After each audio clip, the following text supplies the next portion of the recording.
Not a fan, a little frantic today. Woo! Yeah! How you doing today? You doing all right? I'm telling you right now, I like what I see. I'm going to jump right into this now. I'm not even going to do my normal fooling around before we get started. Good. Oh, man. It's exciting right now. Oh, my God. It's yes. Shanahan and John Lynch extremely busy today out at the Combine. These guys opened up shop and looking for, interviewing one receiver after another. I'm telling DK Metcalf could be the first human being in history to have only 1% body fat with 228 pounds of muscle. What? Oh my God, I'm loving it, man. Oh.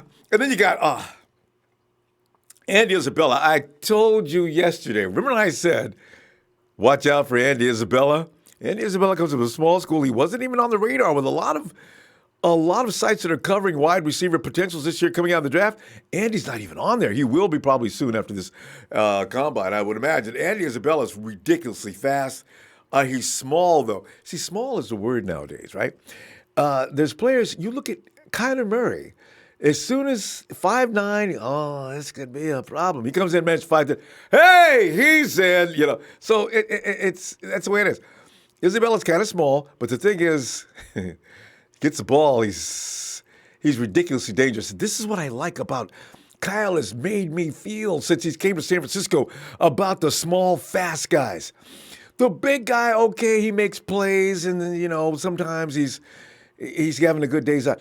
Small guys with speed and have the ability to make moves and actually make separation. Every time they make a catch, there's extreme danger. I see where Kyle is with that now. It's always dangerous when a little guy makes a catch. And when I say little, I don't mean tiny, but I mean 5, 10, 11, up and 6 foot.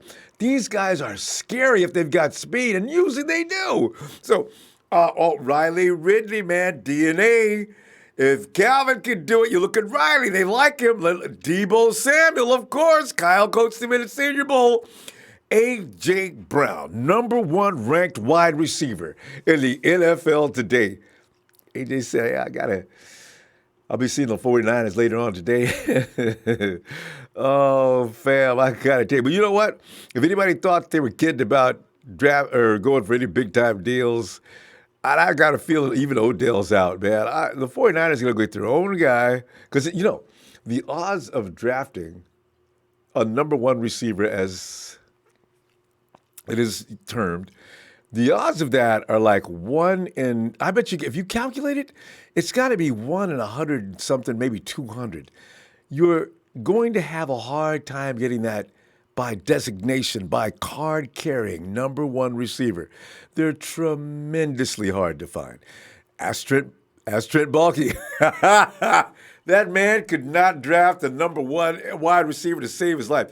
A.J. Jenkins. Trent, I hope A.J.'s over your house, man. Y'all, boy. Hey, and it is believed that the biggest, most talented group in the 2019 draft is the defensive line group, but the wide receivers are giving them a run for the money. There's a lot of talent in that wide receiver group, and it goes on and on. I only listed a few. Oh, that list is about 4 times that big. There's all kind of them out there. But who should the 49ers consider? Who's your choice? Who would you bring?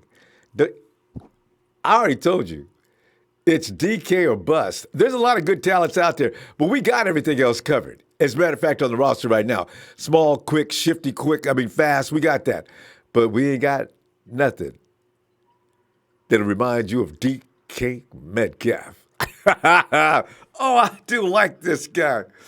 The bad news is, fam, the Eagles have already agreed to terms with defensive end Brandon Graham. They've signed him to a 3-year contract, going to give him $40 million.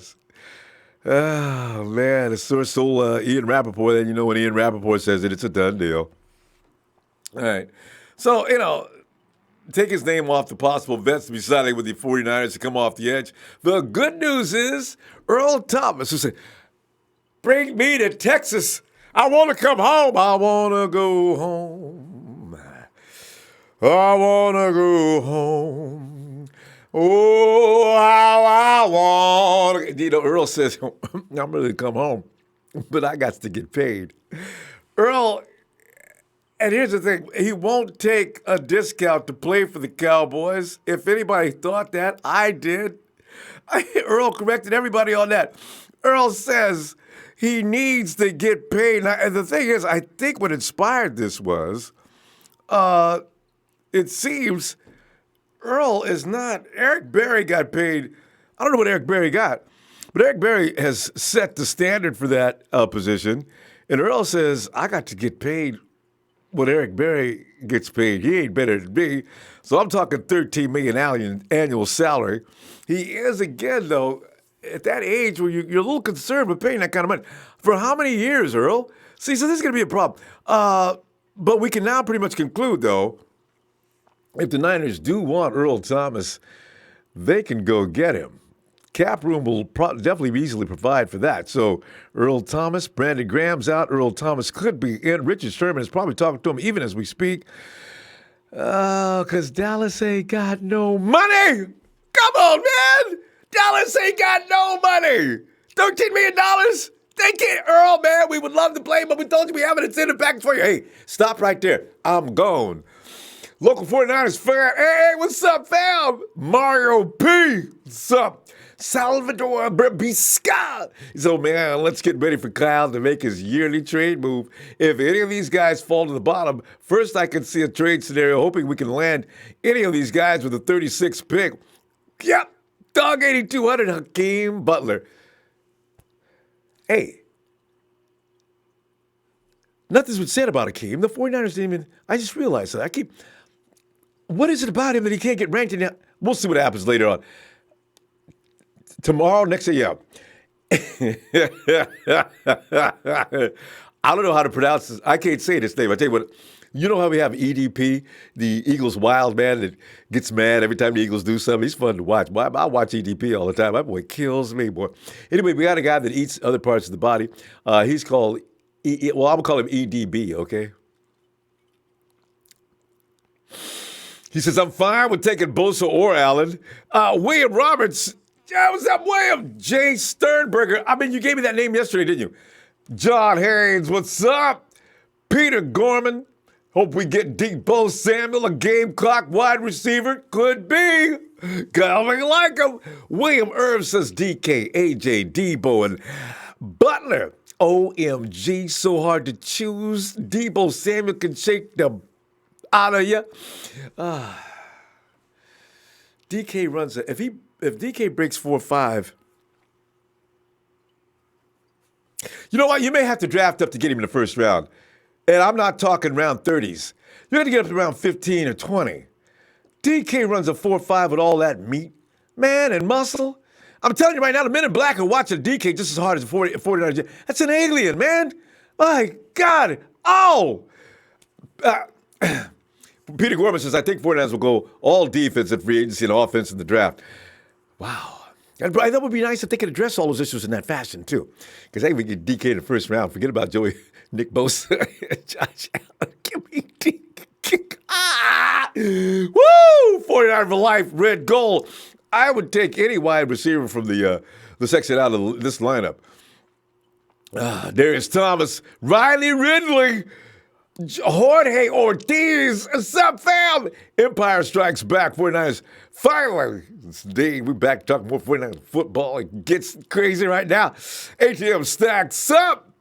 And Empire Strikes Back. We do need wide receiver so we can't double team Kittle. Yes, but defense is the biggest problem. We never will win without the D. I'm so. You know what the thing is, though? The 49ers are not going to drag their feet on the defense this year. Actually, all I need is one guy. A lot of people think the whole offense needs to be revamped. I don't. I just think we need one guy on offense. DK! But, I know, right? Big Show's talking about N'Keal Harry. I saw it, and N'Keal do 27. There's another guy that came behind DK and did 27, too. Smart and could grasp Kyle's offense quick. He's what John is looking for. There's some truth to that, too. Shows intelligence is a factor when you're playing for the 49ers. You can be super athlete all you want to. If you're kind of an idiot, you're not going to play on Kyle's team. And Gucci Black, he says we definitely need to go receiver in the second. There will be a lot of options for us. It was so true. Slick 68. Just got my Dante Pettis jersey in the mail today. Ooh, yeah. Number 13. 19? What is it? 18? Well, I went to every number but the right one. 18. It's D Money 13. I got Fuse. I know who he is. I do. He's one of my favorite guys on the team. Of course I do. Don't judge me. Hey, Richie Rich. Come on in here, man. By the way, fam, if you're hanging on the phone right now, those who have been waiting for Richie and I to get through, don't go away. We're going to get to you as fast as we can. Richie! Ain't talked to you in days. Ronbo, what's going on, brother? Richie, man, I'm the things that are developing here are just making me lose my mind. Every time I look at DK Metcalf, man, a dude is like, I'm sure he's an alien, and they go find out sooner or later we go lose him. He look like a beast out there, don't he? I mean, the dudes, Richie, 1.6 body fat? But you know that's them ancestors in a Ronbo. You know how it is, baby. Yeah, I know, right? I was reading about that the other day. It's funny you mentioned that, but let's not get into that. It may politically bother people, but yes. Yeah, man. Well, this is what I have to say about the whole thing. This year, for me, receiver position, I know the past 2 years, everybody been arguing. Some people, many say, oh, we don't need one, and Show happened to be proven right. I said we need one too, but Show was the one that was strictly firm on it, and we do need somebody to step up. Listen, I like what we have. They got some skills, but Ronbo, they not consistent enough for me. And if you're still worried about if they're looking at all these receivers in the third year, that means they're not satisfied with anyone. That's what that tells me. Well, Garcon left. They was going to get a receiver no matter what, whether it be through the draft or through free but I'm agency. saying, but the guys that we're looking at, these are top guys. No, these ain't guys that's going to. Many of these guys ain't guys that's going to be in the third, fourth round. You see what I'm saying? You know what I mean? The A.J. Browns, the Deebo Samuels, the D.K. Metcalf. That's a first-round guy. You just said it. He's a mid-round pick. He ain't going to be nowhere near the 20s or 30s. I agree. But Richie, would you ever draft for anything but a number one receiver, no matter what you do? No, I'm with you on that, Robert, because my thing was we need a veteran. We need somebody that's been there, done that knows how to get it done, that come in here. We ain't got to worry about teaching, developing, because I'm through with the developing stage in certain aspects. You know what I'm saying? I understand you got to do that because that's the nature of the sport. But I'm done with the you know what I'm saying, the developing stage at that position. Yeah. I think it's time for guys to start stepping up. And now, if they go receiver in the draft, cool. Yeah. Now, I like what someone said before was go defense in free agency, because we definitely have to get a pass rusher in free agency. We can't let these guys slip away and let other teams take them away from us. Lost Brandon Graham. Miami's got Trey Flowers on their radar. Oh, man. We're going to have some competition getting some of these guys, whoever's left. And they're going to be second-tier guys. They're not going to be the top. But you know what? That's fine. We don't need top edge rushers. We need someone that can get it done. We need somebody that's a quality guy that can know how to get to the rush. We have some guys on the line that can play. We just need these guys to step up. We got to see what Katavius Street is made of. You know what I'm saying? I'm excited to see him next year. You know what I mean? Some of these other guys that develop, Julian Teller, Solomon Thomas, Eric Armstead. I understand with them, John Lynch was pumping them up. I think I was watching Colin Coward yesterday, and he was up there, and I said, John, please stop beating us in the head with this nonsense. And he always, oh man, these guys, this and that. We don't want to hear about that no more. We want to see productivity. That's it. Yes, I agree. But you know what? It's going to come down to you've got to have all three elements of that pass rush: pressure up the middle, pressure at the edge, and of course the linebackers got to do their job. You can't do it with a broken arm. You know, you got to have all three. Yeah, because the thing is, we have to get this. We have to, because I know everybody. This is the time of the year. Everybody fussing, everybody and their feelings about what we should get, what position, what we should draft this guy. I believe this is a year where we can fill all those important needs that everybody want. I think we can with free agency and the draft. There's no excuses why we can't do that. No, not really. And I agree about the veteran wide receiver. What I'm concerned with is you bring him over, and so many times you bring these guys from other teams, they were just sparkling like diamonds on their team. They come over to the next team through free agency, got paid buku money, and they don't look anything like they did from where they left. I don't see it. I'm be honest with you. I don't see it. I just don't see it happening. I mean, I would love one of those two. Brown. I think Brown. I don't think they even gonna go after him. No, they're scared. They're scared. Yeah, and I'm sure they're Beckham. scared. I think we would have to. Yeah, Beckham. We would have to probably give up that second overall pick, and I don't know if they're willing to do that. You know what I'm saying? So. But you know what though? I still say Pittsburgh's bluffing. They would like to have that, but they would even more so like to get AB out the house. You know what I'm saying? So they're not. Yeah. You come in with third or fourth pick, you can get game. But we got our work cut out for it because this is a pivotal moment in the third year for Kyle and John. John more for me, I'm gonna say because he has to draft well and hit free agency out the box because.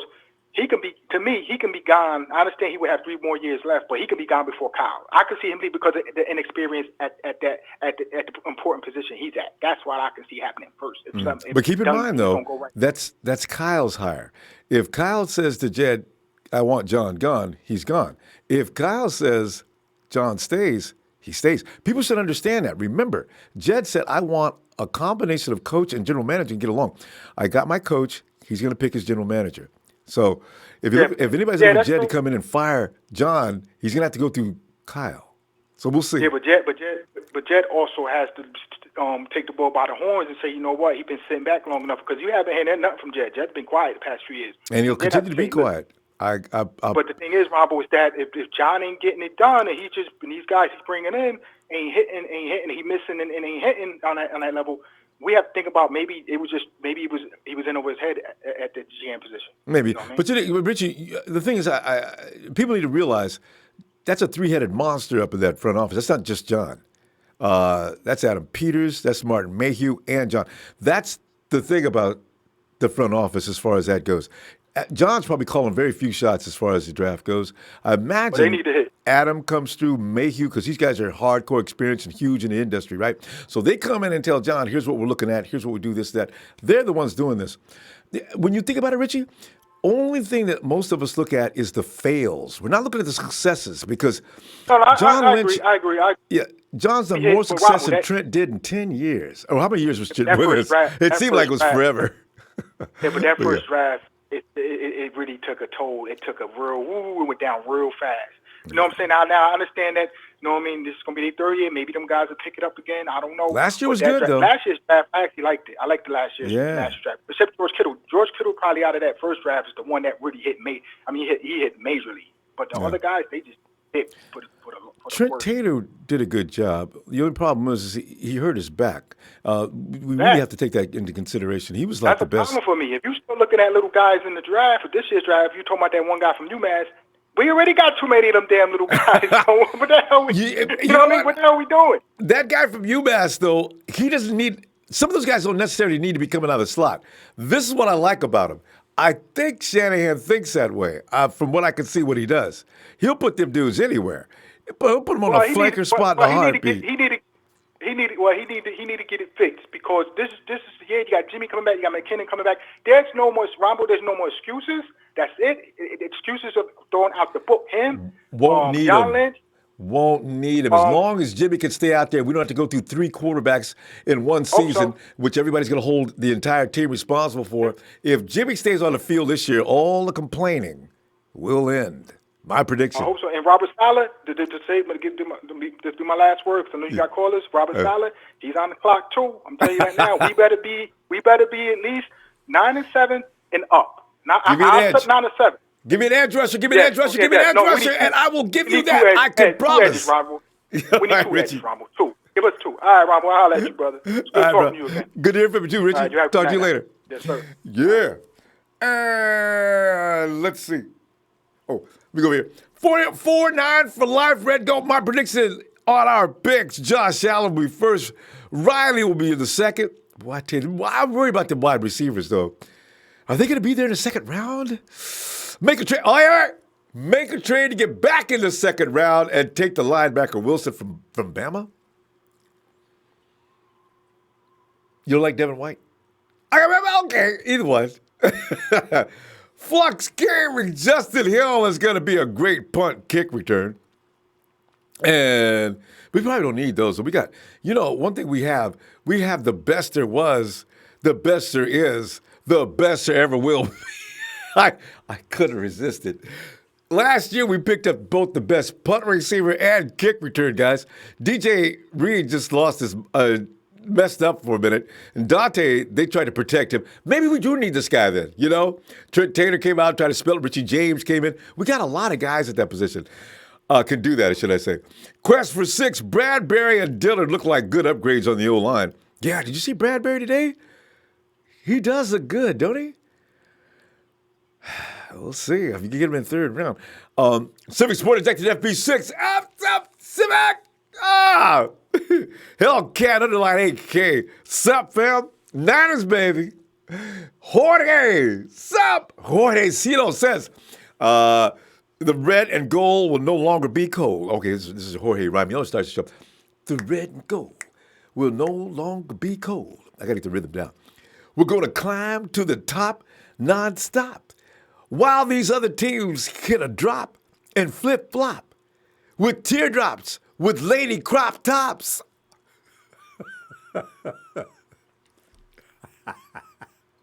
Jorge's got skills. I ain't lying, boy. Let me get a rhythm down on this stuff. I need to work on these things before. Jorge, you got to email me these so I can work on them the night before.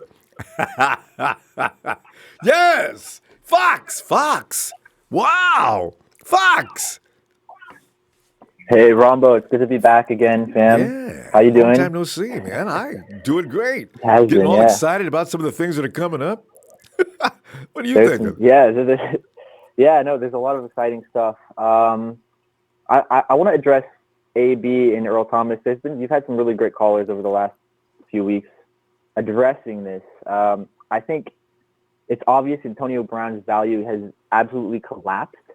I'm not interested in him for much more value at all. You know what I mean? Like, as far as draft capital is concerned, if he really is available for something like you thought maybe he might be available for a 6th round pick this year, or 6th or 7th next year, I could still entertain the idea of picking him up.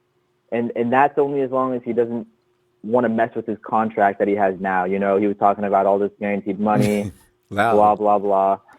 Yeah, the truth is we do need help at the position. There's no denying that. We don't have a clear number one, and although we have some people that could develop into that, but let's not pretend AB wouldn't be an asset out there. I just don't want to overpay him in terms of draft capital. You can't be talking third or whatever Pittsburgh is trying to get out of teams. We can't be looking at that. Yeah, that's what they're going to come at you first. I mean, they're going to say, hey, we're talking about a Hall of Fame wide receiver here. He's 31 years old. He's still got about 3 solid seasons left in him. And we want a 2nd-round pick, and that's right. That's not going to work. Well, Antonio Brown has undermined their entire leverage, though. They have no leverage. Everyone knows he's pretty much out of there. And so they don't really have that kind of leverage. We'll see what happens. I was surprised that the Niners hadn't inquired when that report came out, but maybe pleasantly surprised, right? It's not looking like it's going to happen, but we'll see. We'll see what happens. And you know what, Fox? The reality of that is the 49ers have went through so much drama. AB's got to be scaring John Lynch to death. I mean, AB is making so much. At first, I thought maybe some of the things he were doing might have been orchestrated and created by the 49ers and him together, Jerry Rice. Now I'm thinking maybe not. AB's, and that little domestic violence thing, that just pretty much put a wrap on it. If that was real, and there's no such thing as faking domestic violence, as I just realized 2 or 3 weeks ago. I said, you know what? AB shot himself right in the foot with that little one. And if they wouldn't have reported it, because the cops, I think it wasn't reported by the police at first because there was no arrest made or anything like that. So it sort of flew under, then it got exposed. And I know that just shot John Lynch right down. He doesn't, the man has had enough. Reuben Foster has ruined it for us, for these kind of people forever, as long as he's there. I hate that. And you know what, just one thing on that before I go to Earl Thomas. I don't want John Lynch to be what's the phrase? I don't want him to be scared. You can't operate a team when you're terrified of, these are human beings as well as athletes. I mean, we've all done things. I mean, you have to be able to just get back on the horse, John Lynch, and make the best judgment call you can. He has a good team around him, Kyle Shanahan, everybody.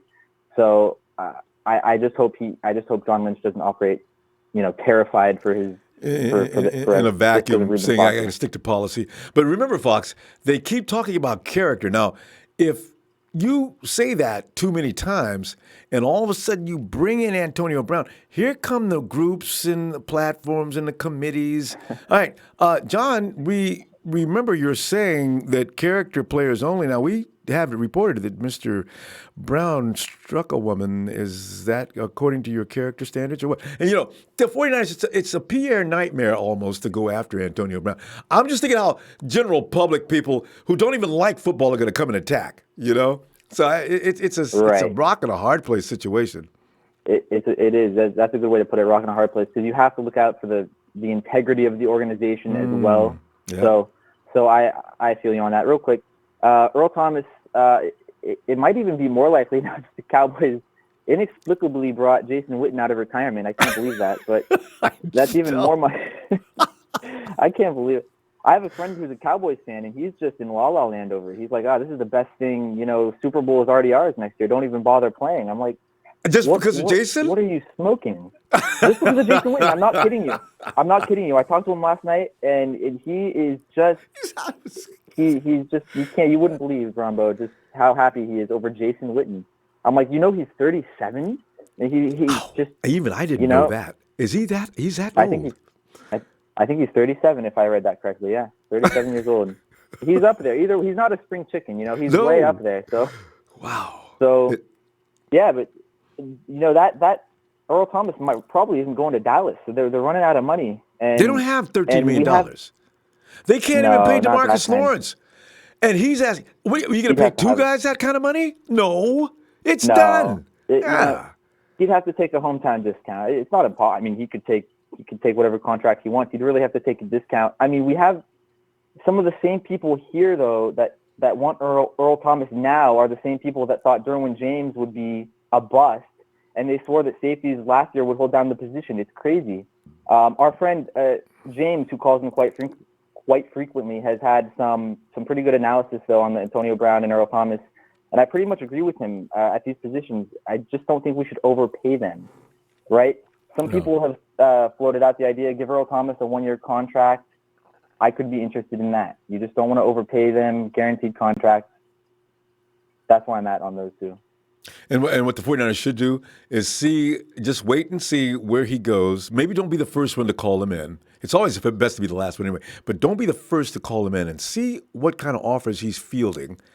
And then come in there and they can beat him. And be reasonable about it. If it's not in excess of $13 million, I figured $13 million for an all-pro is probably right. But I don't. It's anytime you get it. Fox. Anytime you get these guys, anytime you get a free agent, you're gonna have to overpay at least a little. Which is, this is why I know the 49ers don't like to just fill up the room with a bunch of free agents, and I understand that concept too. So.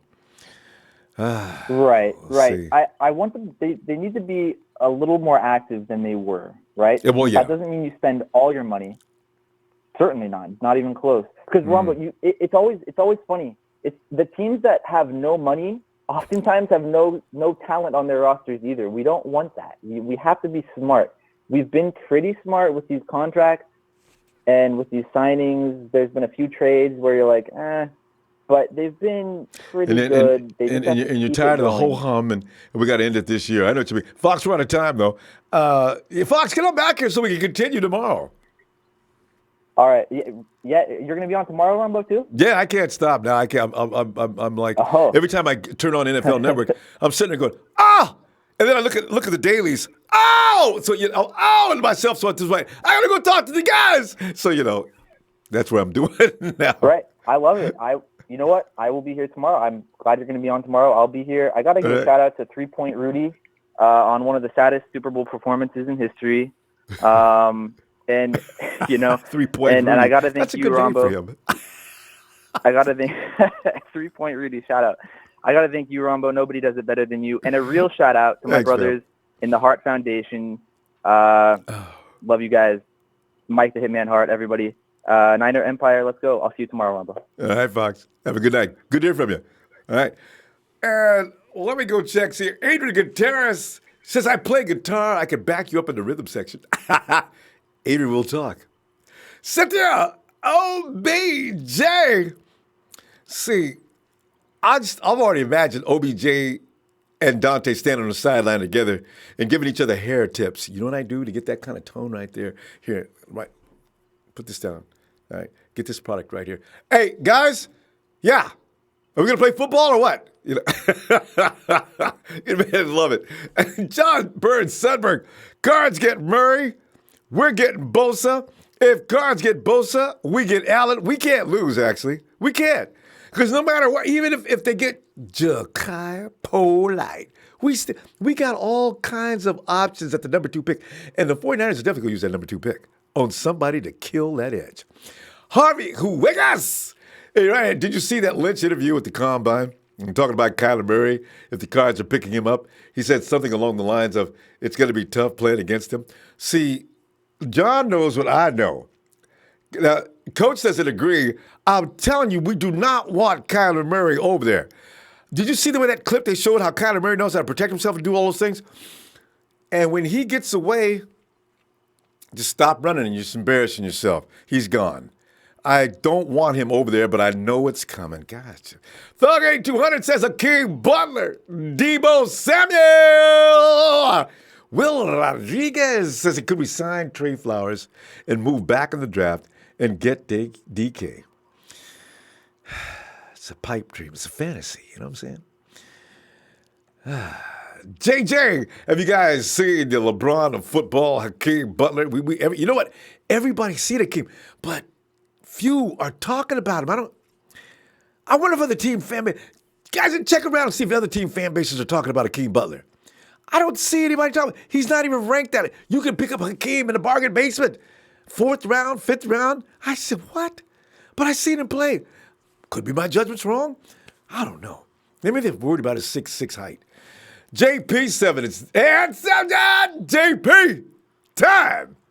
And Coach, hey, what's up, Coach? Tommy Arcade, let's get Quinnen, the Bandit Williams, to trade Eric Armstead to move back up, snag Josh Allen. And can you imagine Quinnen paired up next to DeForest Buckner? Yeah, I could. I don't know how they're going to return. Contavious they spent patience on that boy. They got to see what he can do. So I got a feeling they're going to lean away from that. James, would you come on in here, please? Hey, Ronbo, how you doing, man? James, I'm besides myself with excitement. I mean, as I say, I looked at my dailies and I seen what's going on. Earl Mitchell over there talking about, oh, y'all, I said I wanted to come back to Dallas. I didn't tell you nothing about I was going to come in here for cheap. I know how you feel about it, but I'm just laughing because I was looking at that. And then I seen all the wide receivers available. And the 49ers was interviewing everybody that was anybody. I said, 49ers getting it done this year, boy. People think they're dragging their feet? Oh, I don't think so. Man, James, it's going to be coming up roses here real soon. We lost Brandon Graham, though. That's the bad news. Eagles said everybody wants him. Why? Sign it for 3 years. Yeah. I really do think probably our better chance would be the Baltimore Ravens are probably going to let C.J. Mosley test the market, and the Vikings, they're hurting for money when it comes to the Anthony Barr. I know. I heard that dude. I heard him talking today. Zimmer was talking about that, and they asked him, "Well, what is your biggest position of need?" Well, I need a quarterback. No, he said, we pretty much all over the roster. We need to get Kirk Cousins and surround him with talent. Everybody says that. James, just one question though. How much more? Look at his talent. Kirk Cousins got Thielen. He's got he's got 2 receivers that are just not dead. Yeah. The other big receiver. To talk about, man. They got plenty of talent around him. Giving Cousins excuses. Yeah, he's just that big money guy that I don't think is worth a third of what they're really paying him. $84 million. Because it's a reason why the Redskins let him go, and it's a reason why the 49ers, I'm glad we went out and did what we did. I'm telling you, he'd be with us if it wasn't for that Jimmy G trade. He'd be right in But you San know, Francisco. yes, he would. But thank God that the forces that be, we were able to pull off another one, another better quarterback, and John Lynch hit it on the head. Him and Adam Peters, and so. But one thing I want to talk about though, and I've been hearing a lot about this. Everybody is looking at this draft of all these great receivers, and they've got some great ones that are coming out. But one thing we have to realize in the last 2 years with Shanahan being our head coach and John Lynch being the GM, the only time we've seen our receivers excel anytime on the field in any games is with Garoppolo quarterback. Yes. They, Yep. they didn't excel at all. Some of them was like when Brian Hoyer was quarterbacking, they had time to run the Taco Bell and then go to McDonald's and come back to the game because they weren't the ball wasn't coming to them. Except for the Rams game. But otherwise, Right. yeah, Except for the Rams terrible. game. Only And game he then could play. right. And CJ had all them starts and only showed up in one game, well, two really. The Mm-hmm. Washington game when Hoyer got hurt and he came in the second quarter for Hoyer. And then when we that game he won against the Giants. Mm-hmm. And basically the only two receivers he really went to in the Giants game was Marquise Goodwin, Garrett Selleck, and he did hit Kittle, and he also hit Allen Robinson when we had him. But I understand. I understand that there's a lot of there's a lot of talent out there, receiver wise. But I really do think It's even quarterback play. signing a receiver, it's Yeah. not without Garoppolo. With Garoppolo on that field, you're going to see a real football game. If he can Mm-hmm. stay healthy, the O line can block for him, and everybody's doing their job. You're going to see the whole total package of offense that Kyle Shanahan has put together, from his quarterback to his running backs that are going to be running back slash receivers, okay, to the tight ends and the receivers. Now, nothing for nothing. Everybody says, yeah, we need that number one to help Jimmy get over the hump. But Jimmy Garoppolo took receivers he didn't even know, and he turned them into household names. Mm-hmm. Okay, It's that he always didn't that. even really It's always going to know. be That's that. exactly it. And this is the thing. Let's look at, okay, we know for sure, Garcon didn't really play with Garoppolo except for that Minnesota Vikings game, and And didn't do nothing Don then. didn't do nothing in. And Dante Pettis, I kid you not, in that Vikings game, when I seen Jimmy deep ball that pass to the back pylon of the end zone, Well, it's pretty. Dante Pettis comes out of nowhere and just takes it from Swoops it. Garcon. Wham! Garcon, Garcon had that look on his face like he wanted to What? say, I might as well clean my lockout when we get back. Ain't nothing left for me here. This guy here, man, he up here showed up and showed out. And I really do think with the receivers we got going into their third year, Garoppolo coming back healthy, McKinnon coming back healthy, and let's not forget that offense that Kyle Shanahan is designed, the running backs are going to play just a major part as a receiver. Absolutely. It's a balance. Now, It's not of about course, exclusively the wide receivers. that's And too many exactly people are right stuck on because that.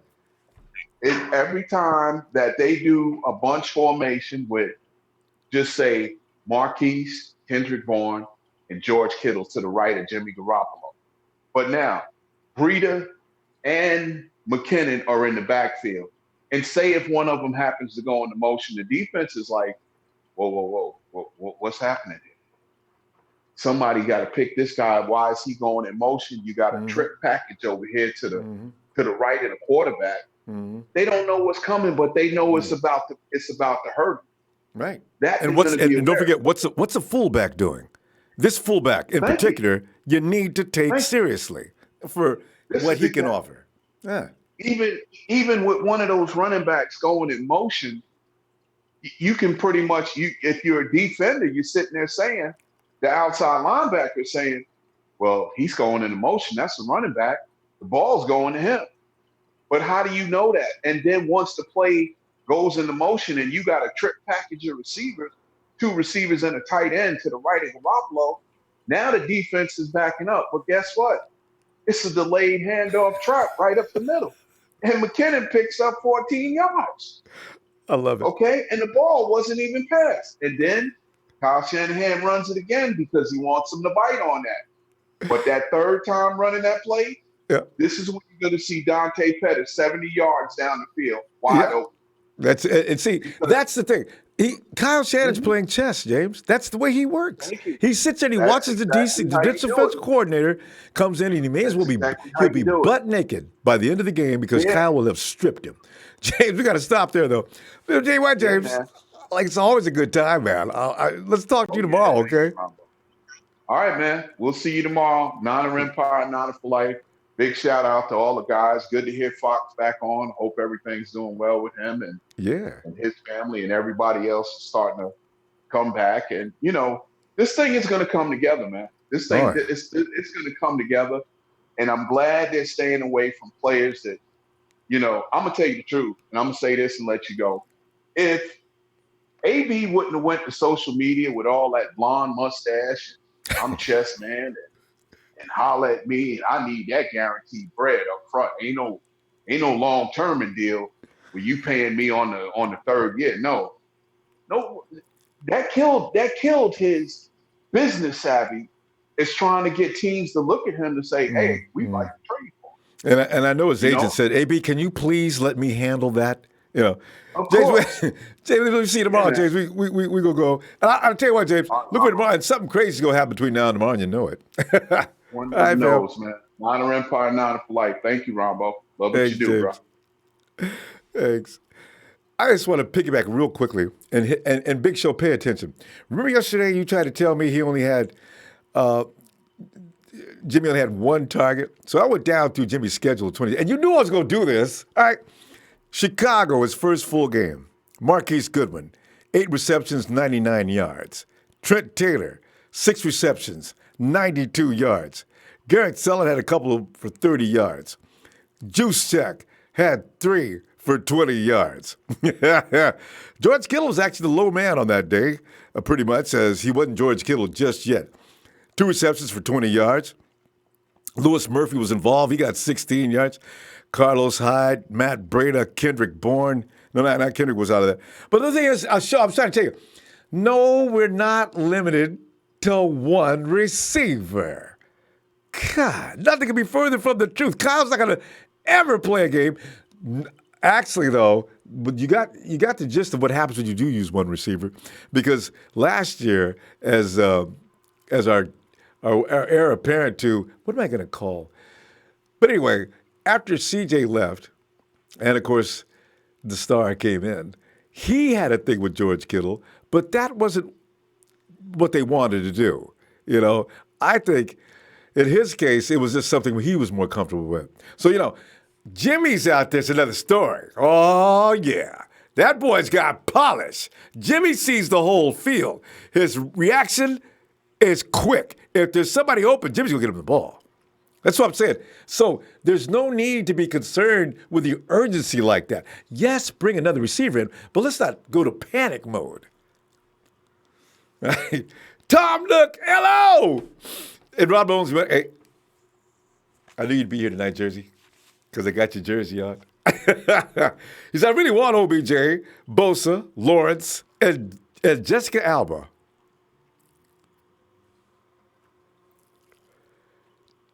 What position would you know what? He's got a good point. If Jimmy G hands the ball off to Jessica Alba, I guarantee you nobody's going to tackle her. In fact, the defense is going to be watching their own guys to make sure they don't make the wrong move. Hey, no touching Jessica. Stevens Cortez, what's up, Ronbo? Can I get a Niners? What's up, Niner Empire? And happy birthday to the man, the great Taylor. Is Trent's birthday today? I didn't see that anywhere. Oh, Tyler. No. You can't mean Tyler. He said, John Haynes says, we'll get back to that. John Haynes, he says, honestly, I haven't been looking at offensive players. We need help with the defense, in my opinion. And you're so right, John. The sexy picks every year are always those offensive guys, wide receivers, in some cases running backs like Saquon last year. I had to think about Saquon. Say gone. I had no idea how on point I was after having heard that. He was brutal last year. I wanted to put him next to Jimmy, but I knew it was going to be a fantasy and impossible to do it. And look what he did with the Giants. Our receivers are good. I'm not saying anything. Popeye Saavedra. This is Sobrano. Hey, what's Popeye? I love the name, dude. It's Popeye. Are you kidding me? Willie Rodriguez says Trey Flowers, Dante Fowler, and Tyrann Mathieu. Sounds like a good winner to me. Hey, let's go check out Rob. Hey, Rob. What's up, man? How you doing, Ronbo? Oh, Rob, man, I'm just sitting up here tripping on 2019. But Rob, what do you think, man? Hey, man, I know I haven't talked to you since last year, because I'm the brother of the one who's a Viking fan. Oh, I remember that. Yeah. My thing is, man, I wanted Brandon along with Josh Allen. Now I got to find somebody else to go with Josh Allen. I think I'll go with Flowers along with Josh Allen. I'm not sold on Nick Bosa, man. I'm not a big Nick Bosa fan. I like Josh Allen because I think he could do more. He could rush the pass. Right, too. Could be easily he could be rush right. the pass, and he could play the cover. And, me personally, I'd rather have someone like that, especially if Kyler Murray going to go to the Cardinals, if that happens. That's me personally because Rob, he is so going to the Cardinals. Rob, but if you was that GM or that man or that new coach, would you? Kyler Murray's out there. It's like you had to go with that girl to the dance and you didn't really want to because the other one told you no. There's no way they're leaving Kyler Murray out there for anybody else when they got the number one pick because they'll kick themselves in the butt for years. Said we had a chance to get Kyler Murray. Now look at him. He's over there with the Jaguars. They're winning, and they're going to playoffs every year. See, they ain't going through that. Right. No, I see what you're saying, but my thing is, I'm not going to say he's going to be that quarterback because he got to play in the NFL. You got to remember, the NFL is faster than college. You know what I'm saying? Lots faster. That's true. You got the defense that's just as fast as much quicker and faster, and then he can run away from them. So my thing is this. Kyler Murray is a good quarterback, but it's easier to do it in college. You got to do it in the NFL. But me personally, getting back to what the 49ers need, me personally, if you show up that defense and, get a nice receiver to go with what you have, to me personally, I think the 49ers can make a lot of noise, but they got to stay healthy. Oh, see, this is number one. And then not only that, players, everything else be damned. Can they please stay off the IR? Don't get me wrong. This year is a big year for Garoppolo. I'm a big Garoppolo fan. Yeah, he gave us 5 straight wins, and then he got hurt last year. But I'm gonna be honest with you. This is a make or break year for Garoppolo. He got to stay healthy, and he got to show that he can master Kyle Shanahan offense. Because if he could do that, you got that right there. If he could do that, Ronbo, then I could say, yeah, he's our franchise quarterback. But until then, I'm going to hold reservation on him because I'm going to treat him the same way I did Colin Kaepernick. When Colin Kaepernick came in, he got us to Super Bowl 5 yards away from winning our 6th Super Bowl, which I still blame what's the name for that. Wrong play call. Yeah, exactly. Because if you know he's not a touch passer, why are you doing fade throws to Crabtree? One of the reasons right now, Rob, why I hate the fade. That is one of the main reasons I hate that play. Exactly. He's a running quarterback. Do a bootleg. Somebody going to be open. He just toss it in. We'd have had our 6th Super Bowl. But that's neither here nor there. Too late. My thing is this. Garoppolo Colin Kaepernick didn't practice his craft. He didn't get better. So to me, he was a one-hit wonder.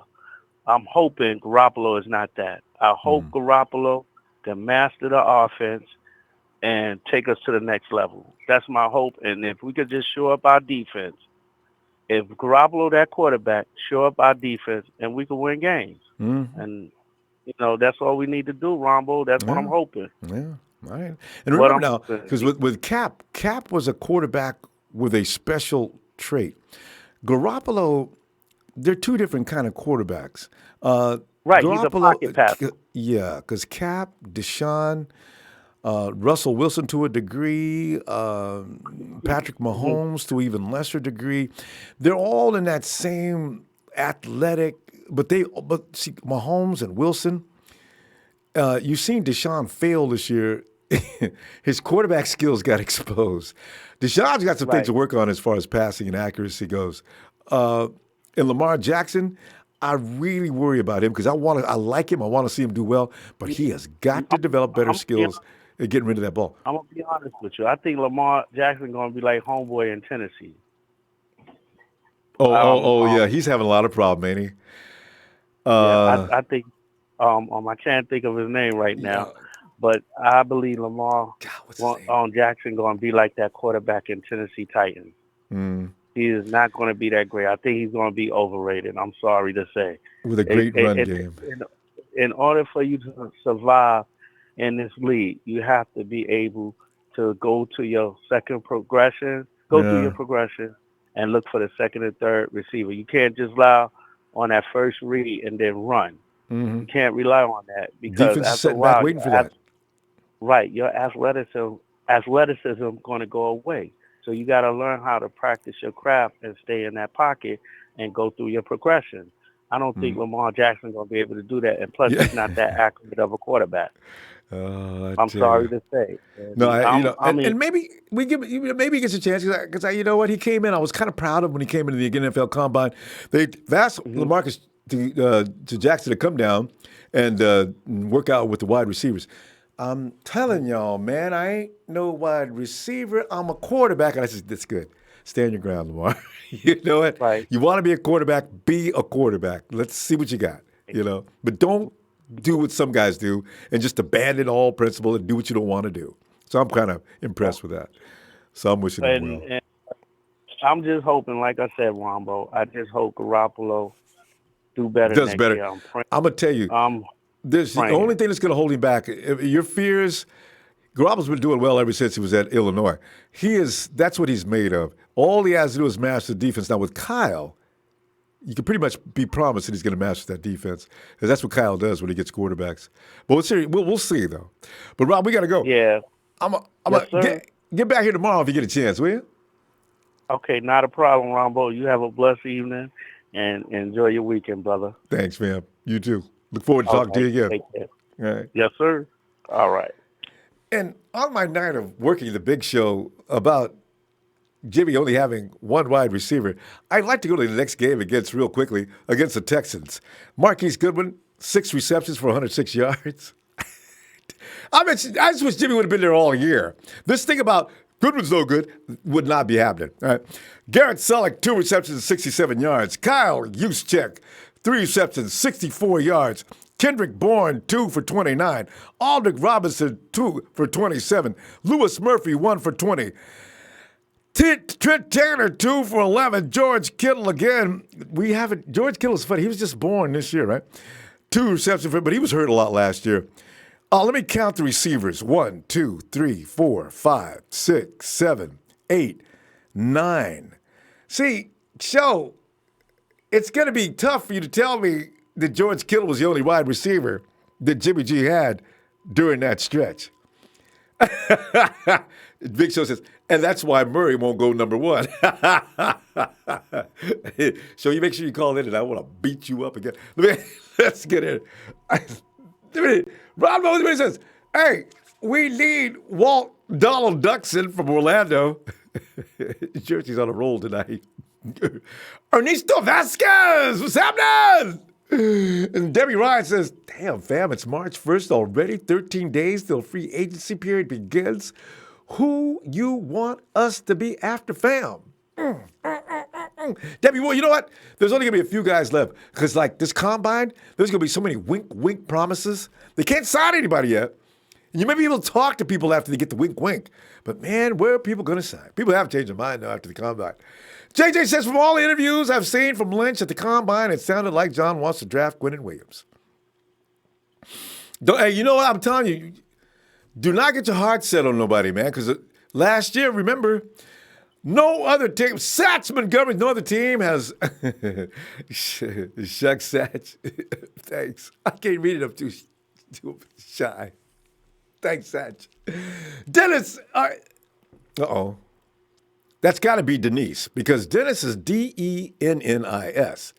If you put Dinise, because I've gotten in trouble for this before, it called the dude Denise. And I said, look, if you spell your name right.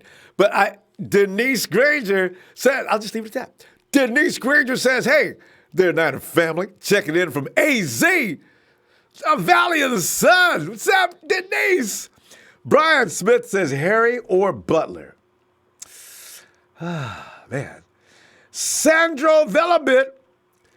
Sandro. Is this Sandro Latino, huh? He says linebacker Devin Bush from Michigan in the second round. Do you think he's available in the second round, Sandro? Maybe. Debbie Ryan, only 56 days till the draft.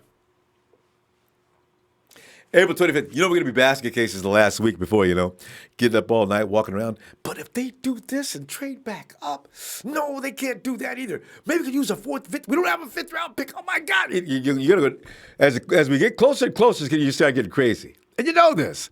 These things they're just important. Jaime Alazaga. He says, what's up? I hope the Niners make some big moves in free agency and their offseason training to improve. Remember, we got the new sports science thing to keep our guys healthy. Just so we need to keep our guys on the field. Leroy Phillips Sr. Earl Thomas seems like a lock. Dallas broke as a joke. Earl, come to the red and gold, brother. Money talks all day and BS walks. Do not let Jerry Jones talk you into any of his wayward deals. We have it in the Bay Sucker-Free City. Because don't the Raiders live over here, Jack. Uh-oh, it's birthday boy time. Oh, Tyler. Sing it, Ronbo. Are you ready? Happy baby, happy birthday to Tyler. Happy birthday to Tyler. Happy Niners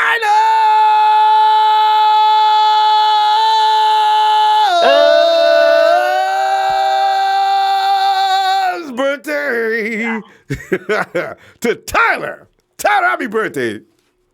What are you 16? Yes, sir. How's it feel to be almost a man? I am a goddamn man. Pour that man a drink. I mean, he's not only a man, but he's a bad word man. Tyler, you remind me of the kind of guy. I'm a 49er fan. I've been a man since I was 9 years old. There you go. You've made that clear in the last couple of phone calls, Tyler. Nobody doubts you, okay? Except for, nobody doubts you. Put it that way. But Tyler, the wide receiver. Man. Huh? No, I'm just kidding. The wide receiver group is, I don't remember the 49ers talking to this many wide receivers last year. So it is yeah, I know. clear. I saw that. Yeah, it is clear like the 49ers. 5 or 6 dudes Go ahead. There were like 5 or 6, 7 dudes that they interviewed today. And they ain't done, I got a feeling. They didn't talk to Nkeel over in Arizona yet. And you know what I'm hoping? Oh, what? If they have to, I want to get – because think about it. I really do think the Cardinals – I do think the Cardinals will get Kyler Murray. I just have a feeling because they interviewed him today. On the first day, they interviewed him. I'm like, if Rosen's your guy, why are you interviewing another quarterback? You wouldn't interview him if you wouldn't even be interviewing him if right. What is the point? You could be talking to somebody else. Yeah. So I do think they're picking him after that. Now, my dream, I don't think it'll happen, but you never know because what I feel I want Bosa at number 2, or if we could trade back a spot or two, which Mhm. I don't think any teams behind us will pick. But I don't think who's behind us, like directly behind us. Jets. I don't think that the Jets may pick him, so I'm not risking that. But I want to pick Bosa at 2, and then I want to trade back into the mid-first round and get Metcalf. Oh, there's a dream. That's my dream right there. Ooh, we could go home. We don't even need to come back for the rest of the draft. we need a couple more guys. Because did you hear John Lynch's quote from the other day? He said, "Offensive linemen get on the plane and defensive linemen come out." I don't know.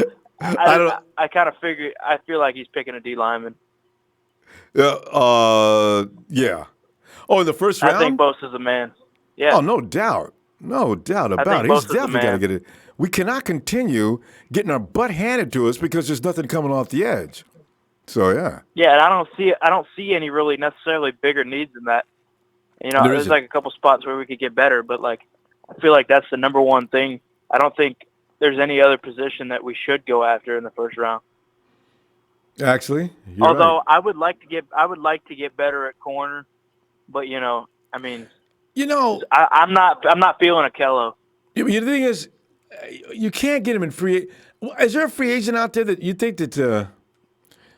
I looked through the free agency and I said, the guy in Philadelphia, I forget his name, he got hurt recently. And you look at some of the other guys, the free agents, there's not really, they got to draft one if they want. Yeah, and I feel like if we're drafting one, we should get one in the second round because, like, third round, we've been getting guys in the corners in the third round in the past few years. It hasn't worked out. Mm-hmm. Like, I'm not feeling that.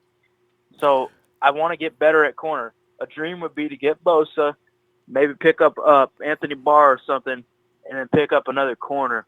But I don't know what corners would necessarily be available.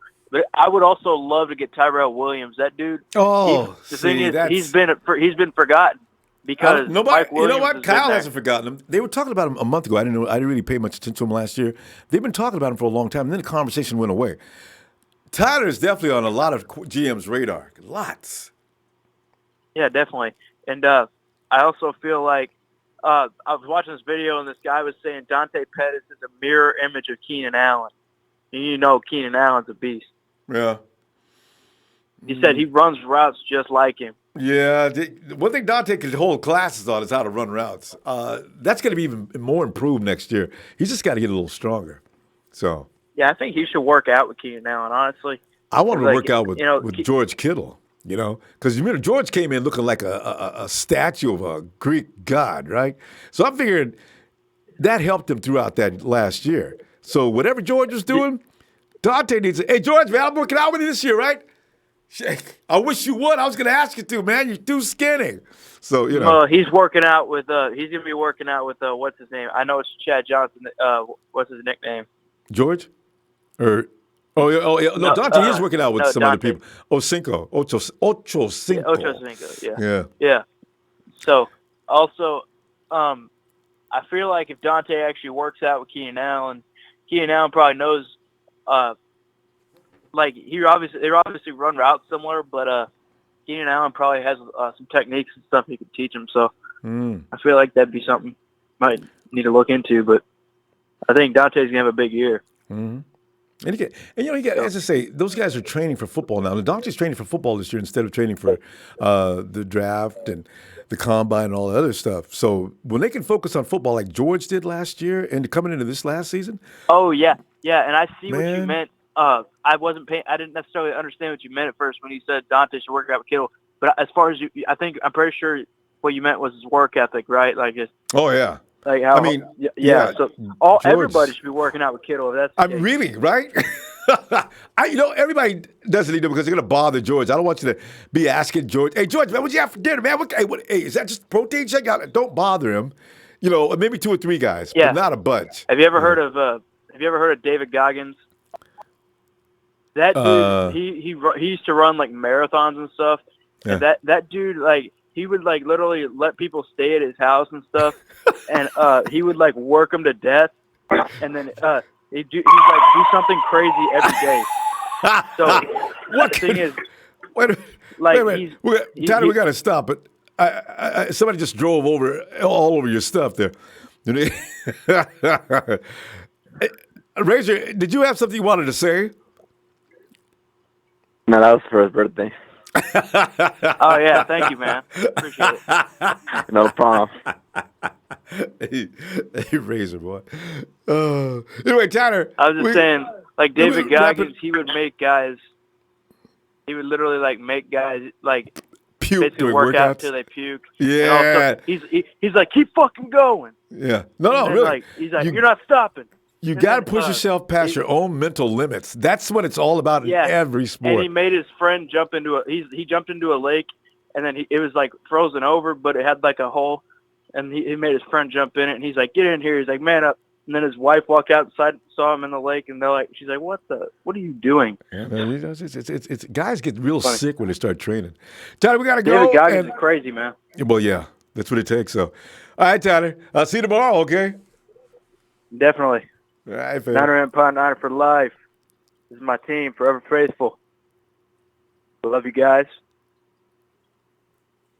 Pipe bomb. That's my boy. On my ongoing demonstration of why I was right yesterday, I love being right. We go to the Titans game. Jimmy G is feeling it at that point like no other time. Again, at top of the list, Marquise Goodwin. 10 receptions, 114 yards to lead the pack.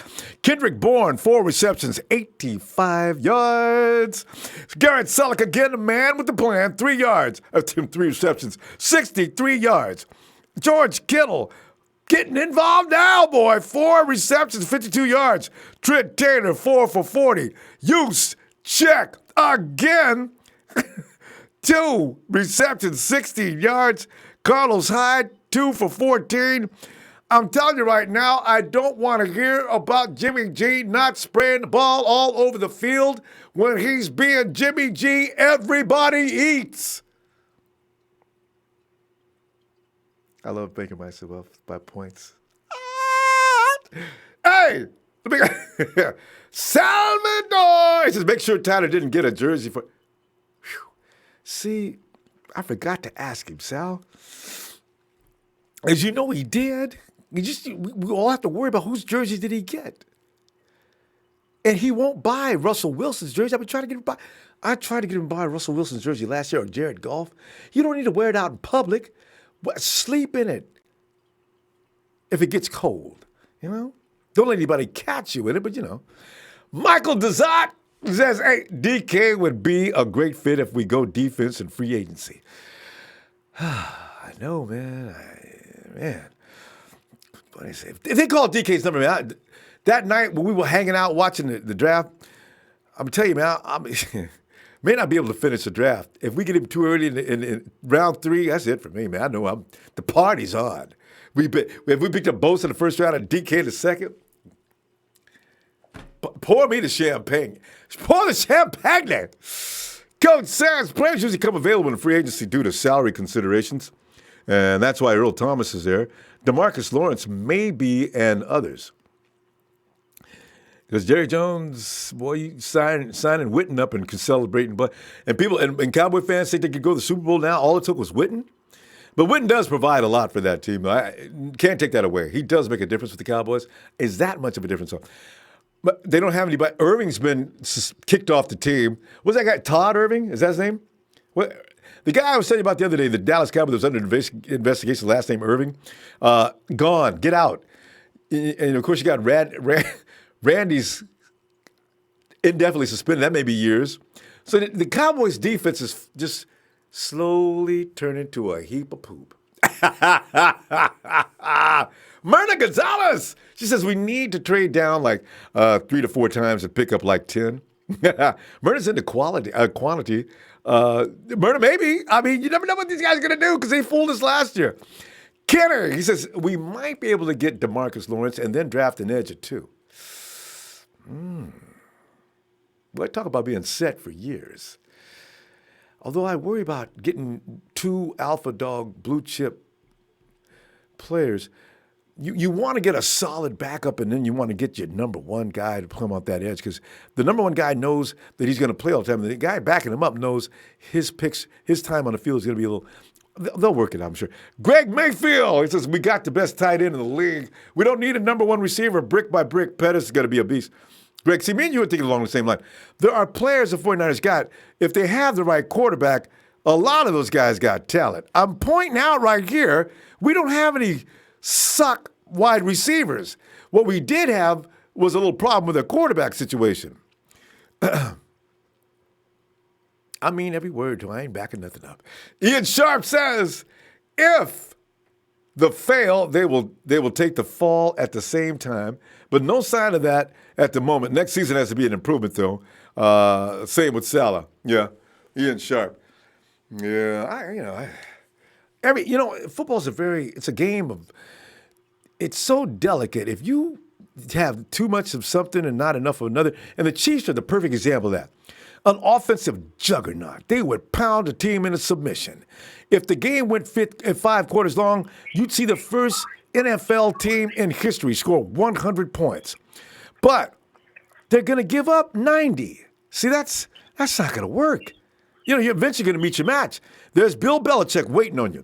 You bring that high-scoring offense in there, and I promise you I'll take away your best weapon. So just let you know. And then you come in and Bill Belichick does just that. And now you're in a battle with Bill, trying to stay with him, and he only scores 24 points and beats you 24-17. See, that's the way it works.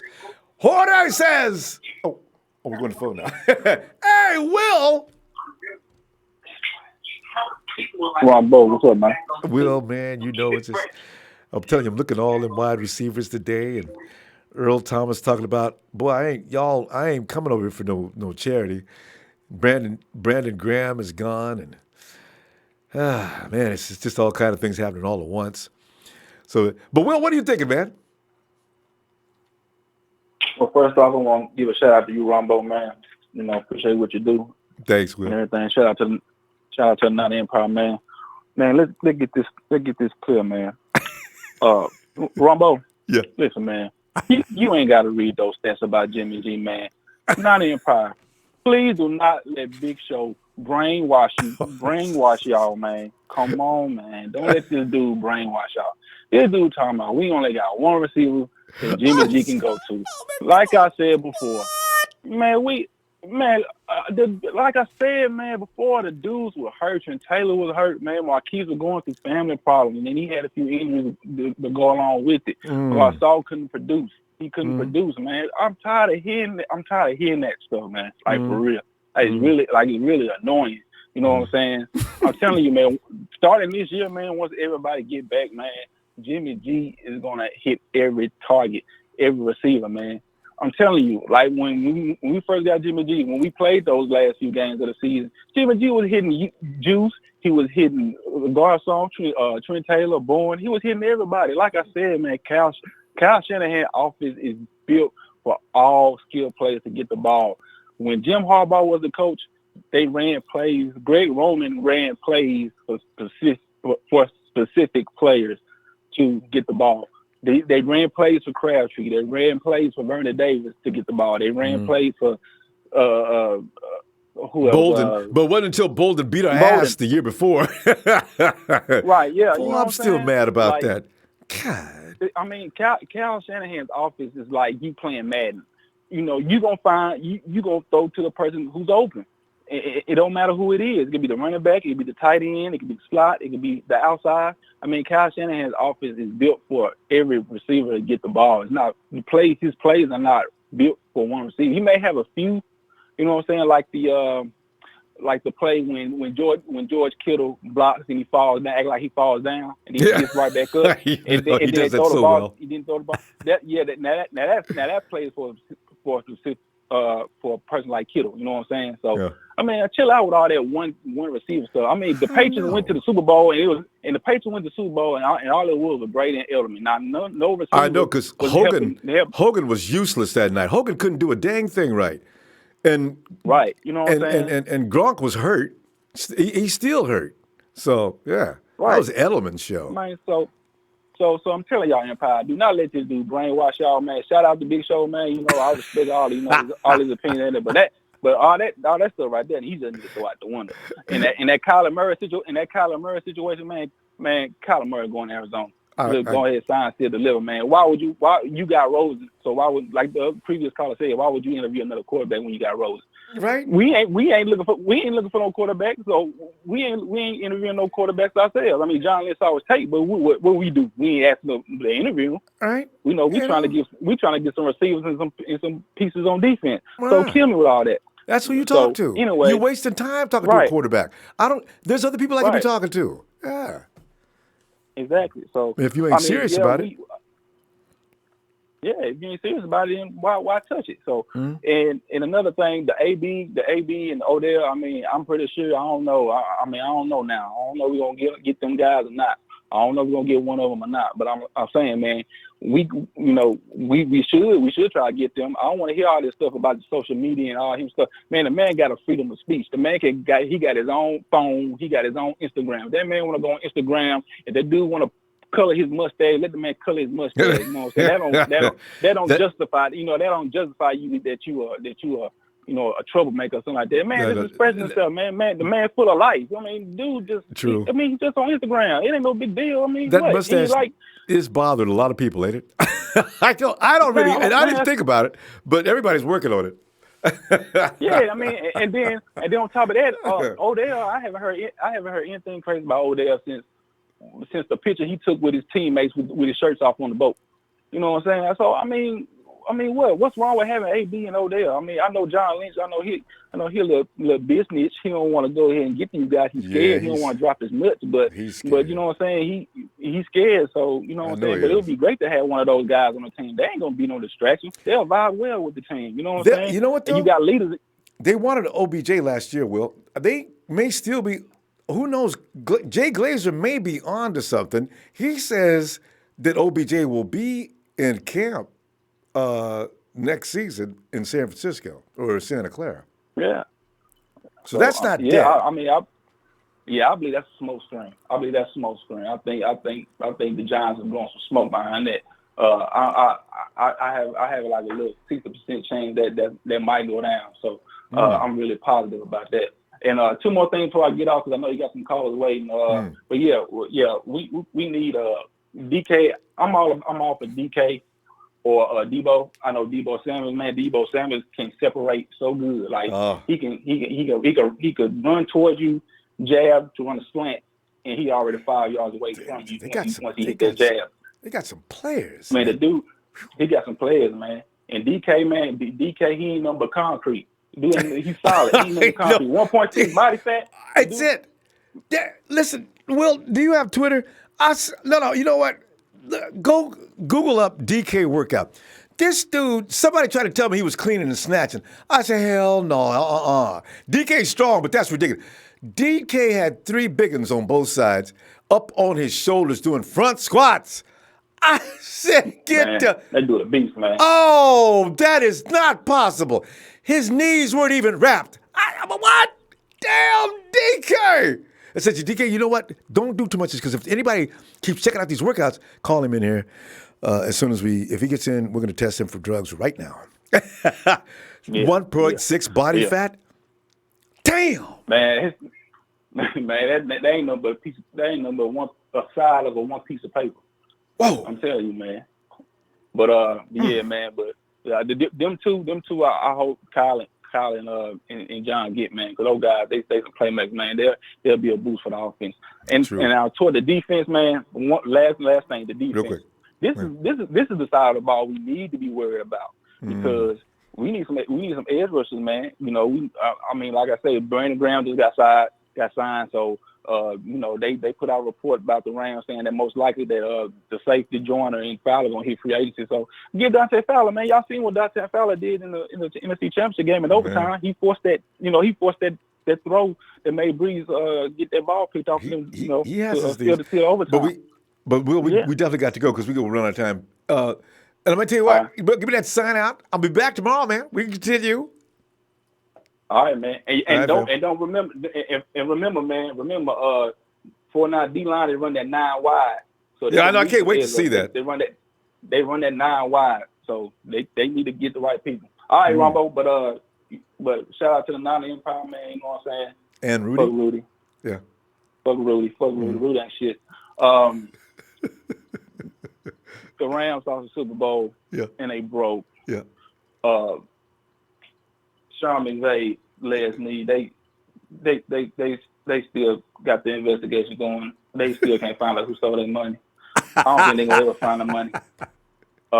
They just gotta start from scratch, and they're just gonna be at the bottom. They're gonna just be at the bottom of the NFC West for a long time. That this year was a bust for them. Ha ha. And one more thing, Raiders, y'all homeless. Y'all have nowhere to go. Y'all can't go to the Boys and Girls Club. They may give y'all some shelter or something. I don't know. Okay. All right, Ronbo. He will. See tomorrow. All right. And let me see Razor here. Razor, thank you for the contribution, by the way. By the way, alert, Rudy is disguised in the chat. Martha, that's Rudy. If you see anybody named Martha, that's Rudy. All right? Rudy, man, you can't fool us, man. We have very sharp people. We know of, you could smell a Rudy a mile away. Rudy! And Jorge says, yo, might I mention, hey, right, Martha may want some adult 49er attention. I guess we can throw her a bone here and there to play fair. Rudy, I can't believe you're coming in as a woman. Rudy, come on, man. You take your medication and get some rest. Coach says, with you on Jimmy G, Robert, we get our 2 edge rushers and inside linebacker, free safety. We're going no less than 10 wins. No less. It's all about the health. Coach, we should have went 8-8 minimum last year. Nikita Lum says, what's up? I really think we should sign the wide receiver on the Los Angeles Chargers, Tyrell. And Big Homie and them. What's up, Big Homie and them? Would you trade back with the freaking Raiders to get 4 and 24? If the Raiders want to trade up, 4, you know what?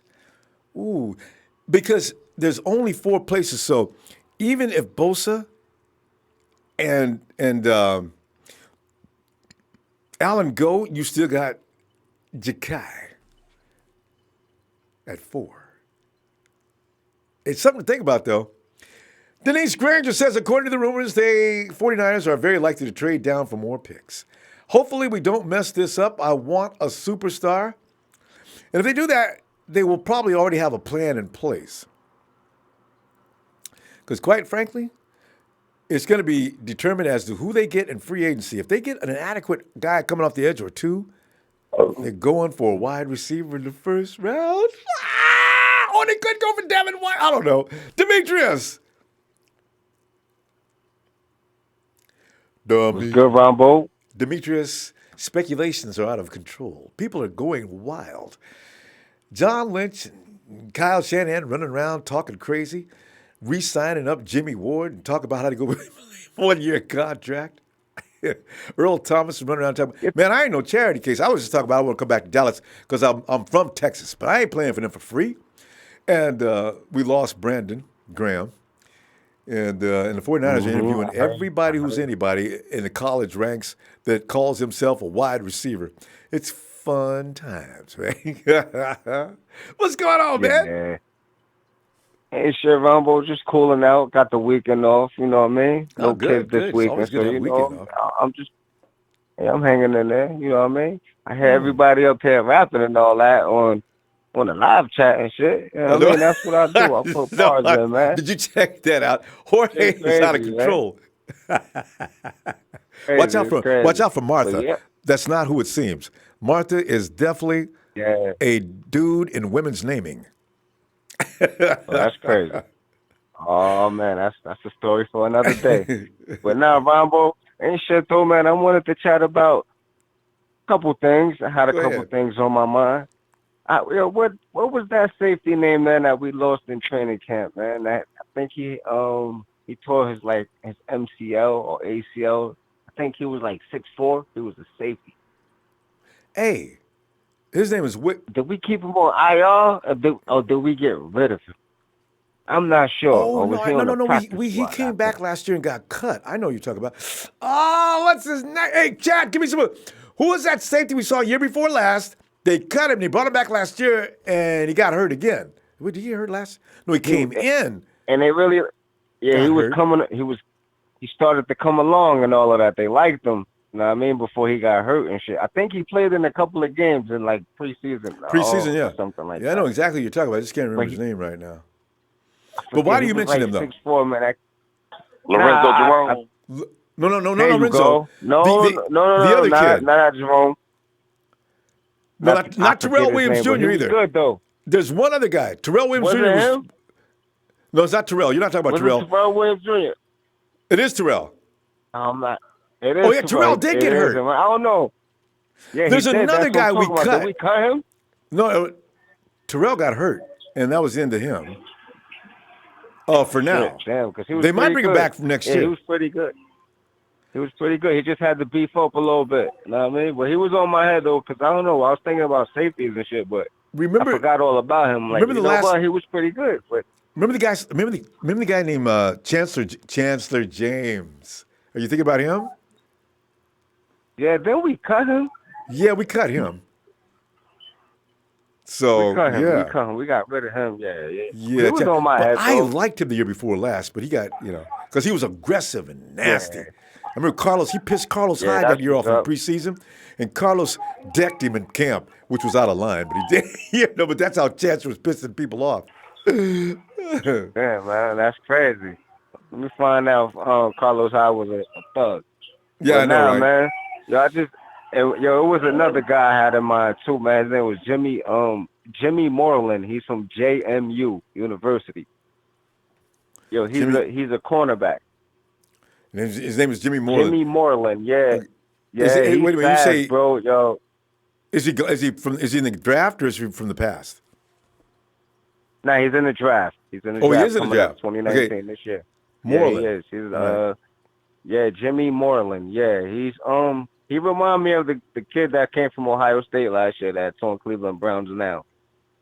Oh, His That's last name is Denzel He Ward. remind me of him. Denzel Ward, yes. He's Yeah. a little faster than him. oh You know what I mean? wow! He's faster than That's what Denzel. Bro, look this kid up. He's from, yeah. Listen to the college. JMU. Small school, man. I'll be on my scouting thing, Ronbo. Don't mind me, man. I'm down, bro. I haven't- But nobody got it. If he can move Yeah, faster than man. Ward, this is bad, man. I gotta see this. Yo, look him up. Have your Moreland. people look him up on the big screen, man. Yeah, you Word know up, what? Ronbo. But Hey, yeah, what's his name again? I agree with Will though. Jimmy Moreland. Jimmy. Okay, I got the last name already. More. Yeah. Yep.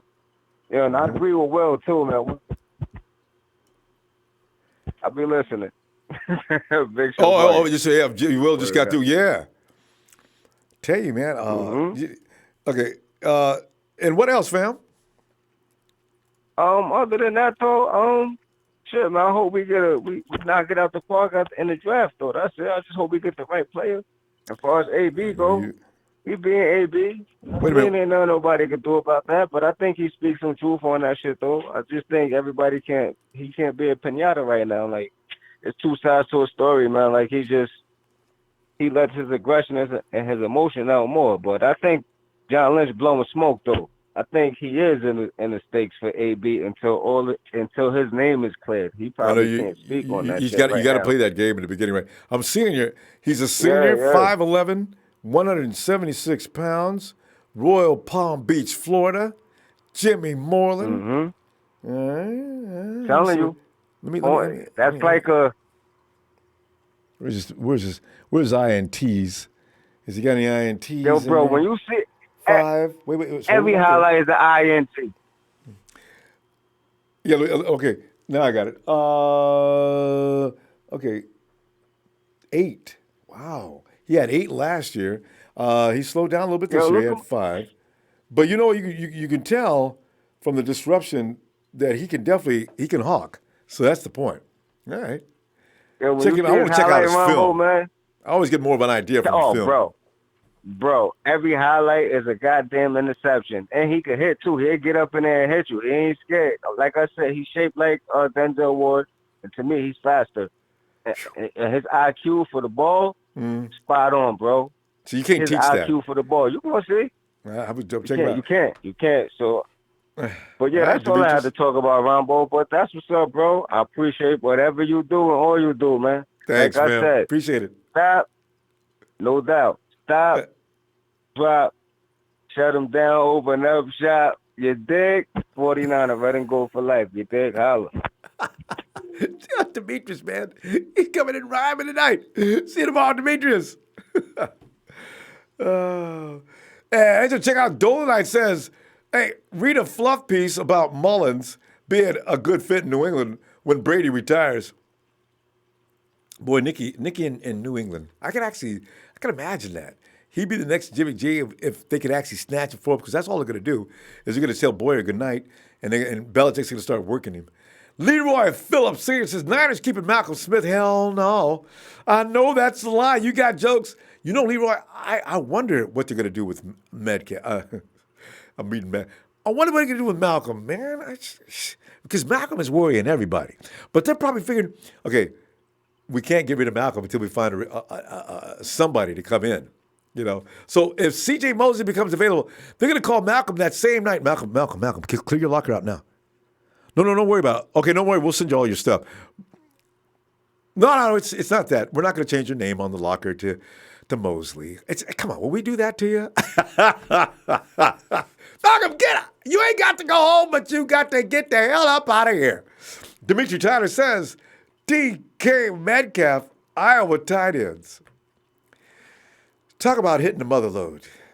You go ahead and you get Font or Hoxson out of Iowa, and you pick up DK Metcalf, game over. We don't need nothing else on offense. J. and Stephen A. He says, and Stephen A. Smith had the nerve to say that they're a top 4 team with win. Oh, God, Stephen A., I got to write it. I think I sent a note. He ignores me now, though. I think I sent a note to Stephen A. Smith every day. Boy, Stephen, man. The hell is wrong with you? I'm going to get him about this one, too. Top 4 team. Winton makes him a top 4 team. They just lost Randy Gregory and Stu Irving. Trez! Oh, my God, Trez! What half of the TNT? A connection. He hails out of Atlanta. He goes by the name Trez. I said, Trez, that boy be talking about. Rumbo, hold up, wait a minute, Rumbo, go to put some red and gold up in it. I keep some by my desk, always waiting for you to get in here, Trez. Boink, bam, boom, bam. See what I'm over here, get some on me too. Yeah. Trez, always a pleasure. Come on in here.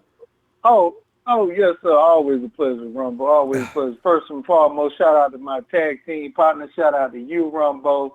Shout out to Vader, Sahel, and company. Kenny, happy birthday, Tyler. Okay? Hey, don't forget my favorite man, The Big Show. Oh, yeah. That's my partner right there in crime. The Big Show. Hey, big shout out to Big Show. That's my partner in crime right now, you know what I'm saying? We have to do a little crime on the side, you know what I'm saying? But, Rumbo, let's get down to it. So, you know, me and Big Show, we think alike, you know. Sometimes we don't always agree, but we on the page. We're on the same page with this one. But let me ask you something, man. Yeah. Do you want to win, Rumbo? Definitely. I'm so tired of losing. I don't know what to do. Are you ready for this team to win? I am so ready. Well, okay. Let me say this. For the Empire. Is the Empire ready to win? Because, the way these people call into the show, man, I don't think so. I really don't think so. Some do, some don't. You know what I'm saying? So I'm just saying, when I look at the moves of the team and what we're doing, I just don't think so. So go ahead. What you about to say? No, I'm just listening. Okay. Because I'm going to just hit on a few points. All right. First, I'm going to hit on the AB thing. Okay. If Lynch going to be afraid to bring AB in talking about some nonsense or some domestic violence bullshit, we don't want to win, Rumbo. We don't want to win. We don't want to win. This man has not had a history of domestic violence. Reuben Foster said, they said at the combine that this guy come with high character marks. Be on the lookout. They said that, but we took the chance. AB, no. He's been playing for how many years? He's been averaging how many yards? How many receptions? Come on. Are y'all ready to win? Let's win. Stop with the bullshit. Let's win. We need to go after top-notch free agents. Bottom line. I'm ready to win, Ronbo. I need as many targets as we can get on the field, and I need those targets to be what? Be consistent. We need somebody who's going to be consistent, Ronbo. AB is a consistent player. Trez, what you need is to get, if you know where Earl Thomas is, you need to go bring a six-packer, bring him his favorite food, bring him some barbecue or something like that. He don't want to come here. And say, listen, he don't want to come here. You know, we got your boy over here and Sherman. Y'all will be the best team together, coming in healthy. Rich, as you know, his leg is fine right now. Quarterbacks going to be dropping like flies as long as y'all back there in that secondary. And we go score points regardless as to who's on offense. And you know this. All we got to do is stop the other team. Rumbo, he don't want to come to the 49ers. I don't want to play out state. I don't want nobody that don't want to play for us. I don't. And it's not a not. I know it's not. I'm about to clear it up. Hold on. He didn't. He did not say he didn't want to play for us, but he stated where he wants to play. So I'm taking it as, okay, you don't want to play for these other teams. You got a designated spot that you want to go to. That's just the bottom line. I'd rather that guy be happy in Dallas if they can make a way for him, find a way to. Because from my understanding, from what I just heard today, Dallas is going to be all in to win. He's a businessman. Well, I heard they're going to be all in, Rumbo. They ain't got no all in money. They ain't got no all in money. Well, you don't know. You don't know that, Ronbo. When they start making moves, they could give up a couple of players to make room. Well, they're going to have to give up a couple more. They're going to have to give more than a couple of players, and they done already lost a couple of players anyway. So if they have to give up any more, Earl's going to say, y'all ain't got nobody playing for you now. Okay, I'm going to tell you what. When I'm going to go over here and look around, and if y'all get some replacements for some of them people you just lost, give me a call. You see, Earl ain't his mama didn't raise no fool. You know, you can go talk about where you want to go, but if things look like they're going south there, why would you go over there? Well, Ronbo, it ain't going south right now because they won more games than we won. Okay, it's not going south. Well, how come they did? With them though? Getting Jason Witten back, and when them getting Jason Witten back, guess what? It's going to continue to go upward for them. You know, so. Let me tell you, that's just another target that Dak just got back that will improve their offense. That's just the bottom. Well, he's gonna need it too. But I'm gonna skip on to my other topic. Like when I say, do we want to win? Jimmy Ward, what the fuck are we bringing Jimmy Ward back for, man? What the fuck are we bringing Jimmy Ward back to the team? I don't have nothing to offer on that. Bad decisions. I have no idea. Bad decisions. They did say Jimmy Ward, his whole career in San Francisco ain't done shit but stayed on the hour. But so at least, I'm trying to tell you, Ronbo, at least if they keep him, he ain't gonna give him a 1 year deal. I got a feeling I don't care. That young have 1 year deal to be for another young player to be developed. The thing is, I knew that would bring Trey in. I got a feeling it's gonna be a low ball deal. Jimmy ain't gonna accept it. I don't think you need to worry. And entering the ring now, hailing from the great state of Virginia, he is Trey, one half of the TNT Connection from VA. Finally. Trey, why did I know that Jimmy Ward was going to make you crazy? And I do mean finally because I get triggered by certain things. Come running out the back of the Come running out the locker room. Oh, my God. Yo, shout out to Trez, tag team partner. Shout out to you, brother Ronbo. And let me just do one thing before we get into Jimmy real quick. Shout out to my brother Show. And Show, TNT would like to invite you to be down with the team. Ronbo, I guess you could call it the TNT show because we always seem to always agree a lot. And we'd like to invite him in because here's one thing, Ronbo. We want to win. We don't want... We got a bunch of scrubs in our wide receiver room. Let's just call it what it is. Besides Dante Pettis, we ain't got nobody, do we? Right now, I mean, you're gonna give me what?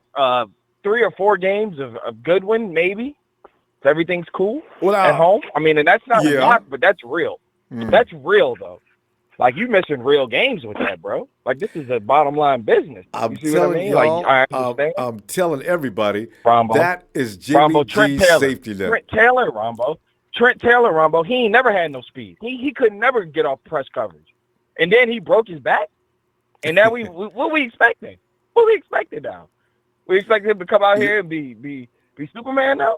You cool with he got that? Wes Welker. I don't know what that's going to do to his game. Is Wes Welker going to help his back? Is what I want to know. I mean, is he? That's a legitimate question, Rob. Rumors are that he's fully healthy. Now, it took him a year. Gosh, Ronbo, can we get a playmaker? Can we get somebody that somebody's afraid of? And then here we go right here. When you say playmaker, let's get to Jimmy Ward. Everybody talking about Earl Thomas partner with one of the few times we disagree. Right. You know I want that Earl Thomas. Earl just want money. He would love to play for Dallas. You know, I'd love a ham sandwich right now, but we can't always get what we want. And let me tell you something. When that Brinks truck back up to Earl Thomas, when that $13, $14 million a year is staring him straight in the face for 2 years, he's going wherever that is. We're gonna give you them. He just wants the title as the highest paid. Nobody said it had to be forever. You see what I mean? Yeah. 2 years. We look out for you, Earl. Right. Earl had more interceptions in 3 games last year. Than our whole team. In 4 games. No. Forget the team, Ronbo. I got a new one for you because, I dig deep. Forget the team, Ronbo. This is egregious. We talking about bringing Jimmy Ward back. Earl had more in 4 games on one leg than Jimmy had in his 5-year career. What? Good start, I just want to go down to the record saying I'm not in support of Jimmy Ward coming to this team now. I mean, I like Jimmy because the reason they like him. But if they don't sign him, I'm okay. He is a non-factor. You talk about a guy got paid $8 million to do what? You ain't had an interception since Cat was on the team. And that's real. Wait a minute. Wait. No, you're right. Against Jay Cutler. Oh. That was how many years ago? Rombo, do you want to win? I definitely do. I want to win right now. I'm sick of this. Man, do you know what it felt like for Kansas City to drop almost 50 points on us? And I'm at the bar. See, some of y'all forget what it felt like on Sunday. See, that's why watching the game in public. Let me bring it back to you. Boy. Exactly. But hold on, Rombo. That was what, week 3? Let me bring you to week 17. The same stinky-ass Rams dropped what? 50 on Robert Saleh defense almost? And Rudy bet not say nothing. Let me get to Rudy real quick in the chat talking trash, right? Rudy, pipe down with the 3 points. You just came out of your hole. Your running back career might be over at 24. He has a degenerative knee. They talking about stem cells. They probably pulling him out of like did you read that?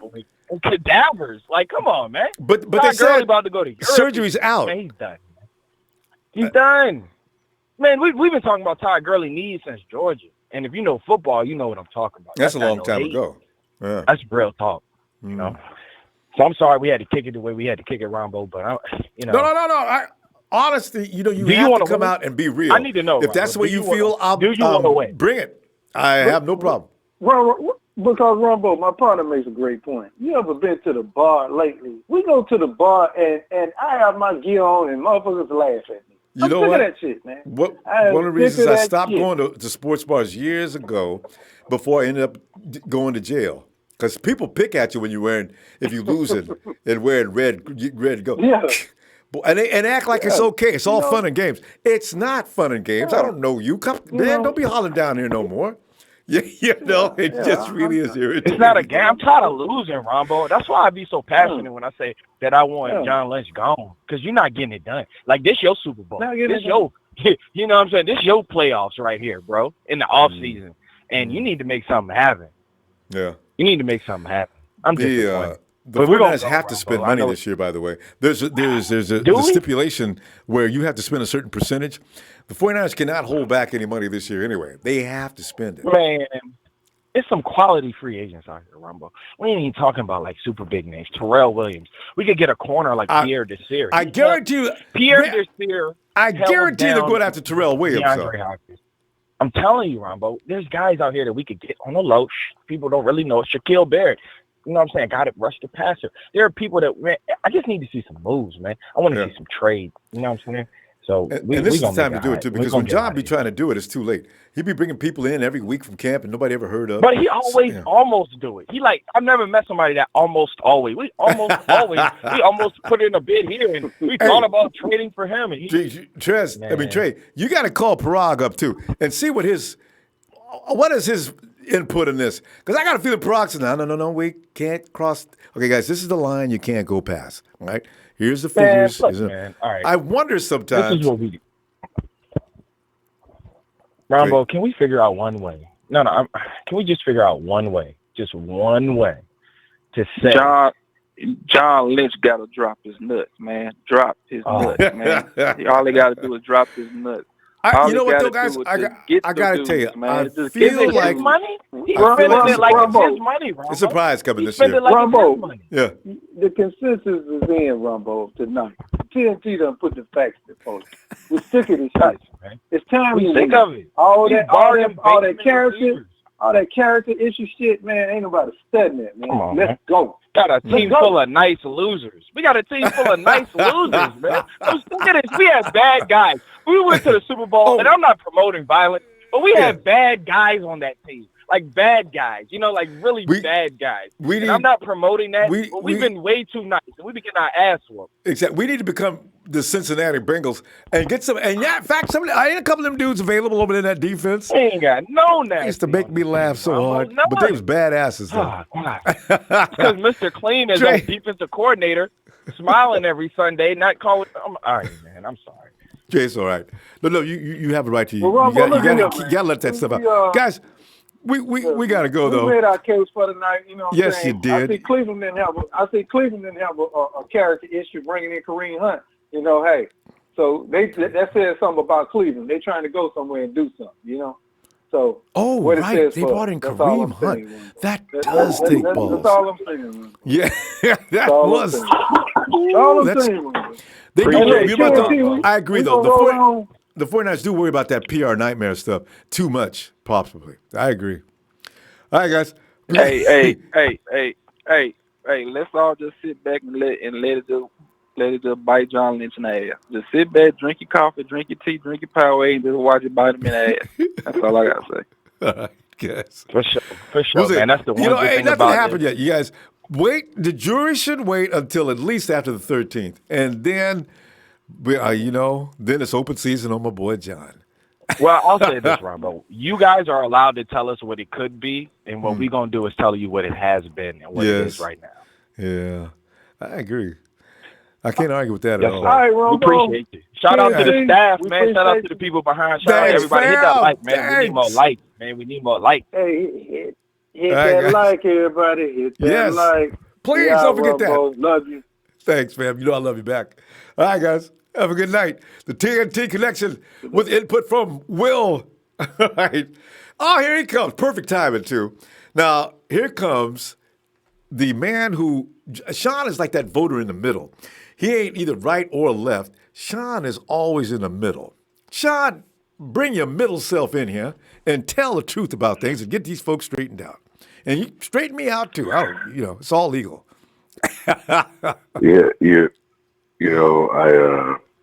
I fell asleep on the couch and I woke up and I had the alert that the show was on. I said, "Shit, let me jump on it." I have no idea what you guys been talking about. I literally just jumped on there about literally 90 seconds ago. But okay. You want me to give you a brief summary? Please do. Yeah, it's Trez says he's tired of losing, and that he agrees that John Lynch has got to become more daring. He's got to run risk. He's got to get in there and take a chance. And Trey came in. And Trey came in because we said something about Jimmy Ward. As you know, Jimmy Ward is being offered a year contract. That made everybody mad. And they believe that AB, if you maybe heard the last few words, if John Lynch is concerned about character issues and having nothing but Boy Scouts play, basically is what he was saying, then we have no shot in the future. That's pretty much it in a nutshell. So Okay. Look, Reuben Foster. Okay. What would Trey from VA say? Ferrari. Right? Yes. The Ferrari. Huh? Then you got Mr. Nice Guy on the other side, Solomon Thomas. I mean, you got to find something in the middle. You need that guy who, just like you said, look, and they're so right, but at the same time they're so wrong. To say that we need to go out and get AB ain't the fucking answer. He's not the answer. We've been looking for splash moves the past I don't know how many years, and we're desperate for one. And then we really starting to get desperate for one because we've seen all the things that the Rams done, and we can say whatever we want about the Rams, but a lot of us were a little jealous that they got to the Super Bowl, even though they made those splashes. That's why we were hating on them so much, and we're so glad that they lost and was defeated. True.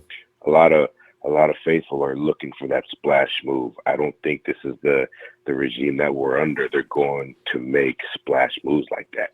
Now they might find some guys that can do some phenomenal things, but when it comes to making that splash, I don't think this is that type of regime. I don't. I mean, how many? Let me put it to you this way: how many teams do you know across the league, and you can go back as far as the merger in the Super Bowl era? We're franchising kickers. You know what I'm saying? I mean, we're on that level. We're doing things more of a tactical type. They're not looking to make splash moves to get people hype and things like that. It's not going to happen as much as we would like to say those type of things and say we got this guy and that guy. Don't get me wrong, it would make me happy too. I'm not going to lie. But as far as the regime goes, man, they're not going after AB. They can forget that shit. It's just not. It's not going to happen. Man, why? What do you think about what we would have to give up for AB? Is it really worth it? Is it really worth it? Especially the way that our scout team, can find players. Stop this AB shit, yo. You guys are embarrassing yourselves talking about this AB shit. You really are. Stop it. Get over it. You know. And you know, Sean. I just want to piggyback on that just real quickly because you know what? They have a blueprint. This is why they have a 6-year contract. People have already said the Jets going to come in and clean house this year if they don't get it done. Well, in the first place, Jet gave them a 6-year contract. Now, that would indicate that they've already had this discussion, and they probably says, listen, we're not going to be able to build this team overnight. You guys are coming out of a pit we're going to have to bring you out of, and then we're going to get up to a level, and then we're going to start to move. So everything they do is pretty much long range. When you just mentioned that they franchise tag Robbie Gould, they're going to do their level best to make sure he stays for the next 3 years, I'm pretty sure. So, and also bringing in players like they're looking at now, AB's 31, they really probably were serious, as reports said about OBJ, because he's still a kid. But AB is going to come in. Does he really have time to wait for the 49ers to get up to speed? And contrary to popular belief, I don't know that he would actually take the 49ers to the promised land just on the strength of his play. I agree with you. If you find a receiver, let it be Deebo. Let it be DK. You know, if you're really looking for that number one receiver, that's probably the best route to take. But we're not patient anymore because we've gotten our ass kicked for how many years? So now it's to the point where everybody's pissed off. But Jimmy, Kyle and John weren't there in 2015 when Jimmy Tomsula got hired. So you can't count that. They went 2 seasons last year. It was pretty obvious what happened. You can't lose your quarterback and your running back and everybody else and expect to compete. You got your linebacker was a first-round draft pick. He's going to jail. You just can't get it done that way. So you got to think about that before you decide to condemn the coaching staff and everybody else. I mean, that's the way I see it. You hit the nail right on the head, man. We've seen a lot of progress last year, even with Jimmy G going out. Look at all the things that we've seen that's actually risen. We've seen a lot of good things last year. We saw a lot of good things, and that's without the big star splash type of pickups. Does it make sense? We're on our way. You guys just gotta stay the course. A lot of people want that instant gratification, as do I. I'm not gonna front, as do I. But I'm sick of losing. It's a marathon, not a race. Yeah, it's a marathon, not a race. It really is. I mean, we just gotta. It's gonna happen. You guys just gotta. It's not like we're rebuilding a new dynasty. You guys got to understand that.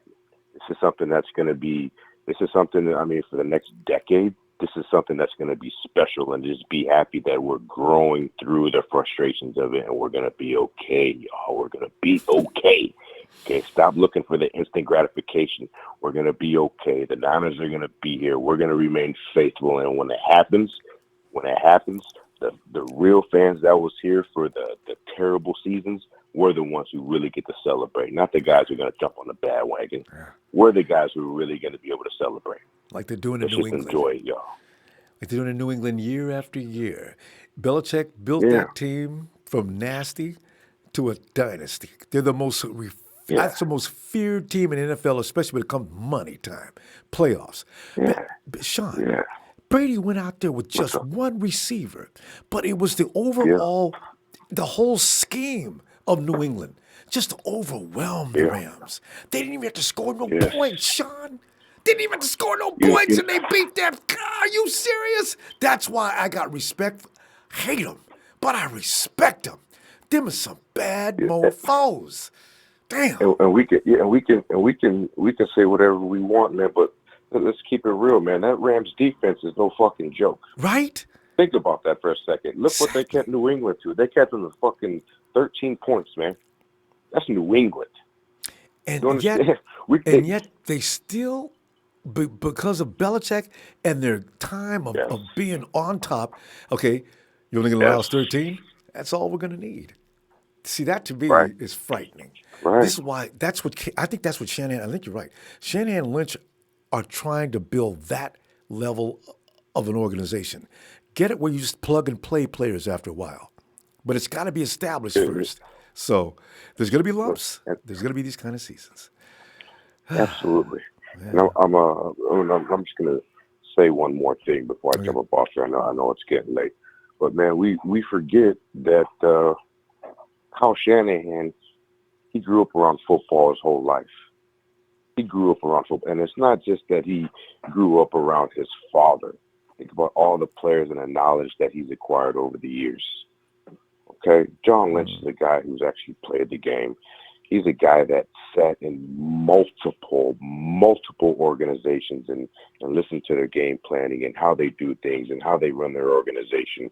It's rough for him right now. And look, he's a 2-year GM going in on his 3rd year.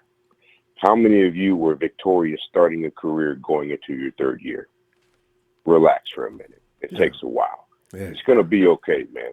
It's going to be okay. Panic. It's not necessary. Just wait a second. And he's liable to make some moves coming up in the 13th to shock people. But give him a shot. Sean! Yes, sir. Good stuff, fam. Go ahead. You got one more point. You go ahead and make it. No, man, I just wanted to say I appreciate everything you do for giving this platform. And, man, you have a good night, man. Thanks, Sean. Appreciate you getting in here, man. Always fun to hear from you. Yeah, all right. Man. Have a good night, Sean. All right. Yeah. And Big Homie and them. Big Homie and them, he was amused. Trey, who was that that said, is Wes Welker going to help his back? Was that Trez? Big Homie, it is funny.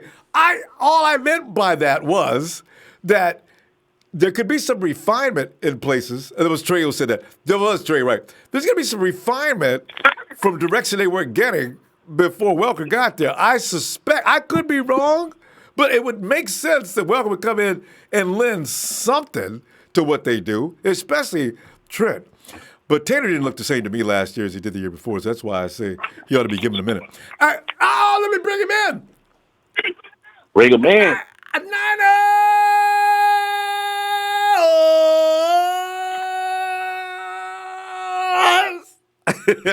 Rod! Ronbo, what's up, baby? I'm sitting here. We just going through the motions, and you know how we do in preseason. Everybody be working everybody's Yes, point sir. to get one up on the next dude, you know. and now, as you Well, know, the 49ers are going through the entire camp, ain't talking to nobody but the wide receiver group. Boy, I said, ooh, look at how many guys they're talking, and they're talking to all my favorite people. But I knew Isabella was going to get some conversation from the 49ers. I knew it. So, you know, and Earl Thomas made me laugh so hard. Man, I ain't playing for the home cooking. They ain't going. I got to get paid. You know, I'll leave Dallas in a heartbeat. So, gotta get that bread, baby. yeah. So we got. Can I start this Friday off with an installment? Oh, you can definitely get that. And as we continue, the Rod has something he wants to say to somebody special. With let me holler at you. To the Niner Empire. This fraternity is for Niner fans. So from now on, whenever you guys address this guy by the name of Rudy, you got to say his whole name. Rudy Poop Candy Ass. From now on, you say his whole name. Or don't say it. He's in now the back running to the today. Niner news. Yeah, man. You got. I man, did feel sorry for this. him, but I don't anymore. But go ahead, Rob. I'm sorry. Oh no, man. Let me address these guys, man, about this Antonio Brown situation, man. Brown is a guy that everybody go up and down on as far as their feelings. But the bottom line is right here: if the Seahawks try him today, y'all gonna be pissed. Then it's gonna be Lynch's fault. Yep. Let's stop with this. We don't need Antonio Brown thing. Look, man. Bottom line is this right here. Like I said before, John Lynch and Kyle Shanahan are not going to reveal their hand to you guys. That's a good point. Furthermore, they already knew that they didn't want to go. Let's keep it real now. Most of us already said that we didn't want to give up our first or second round pick. So they already understand it. They got to keep quiet because of it. If they let everybody know their interest level really in him, then Pittsburgh is going to up the price. So I'm going to say, good point. What they're doing right now is keeping quiet in hopes because everybody understands that the Steelers does not want to trade him in the AFC. So with that being said, let's just keep quiet. Let's wait till draft night, talk about it on the phone, and we can go from there. But we want Antonio Brown. Let's make no mistake about it. I don't give a damn that he's 31 years old. This team is built to win now.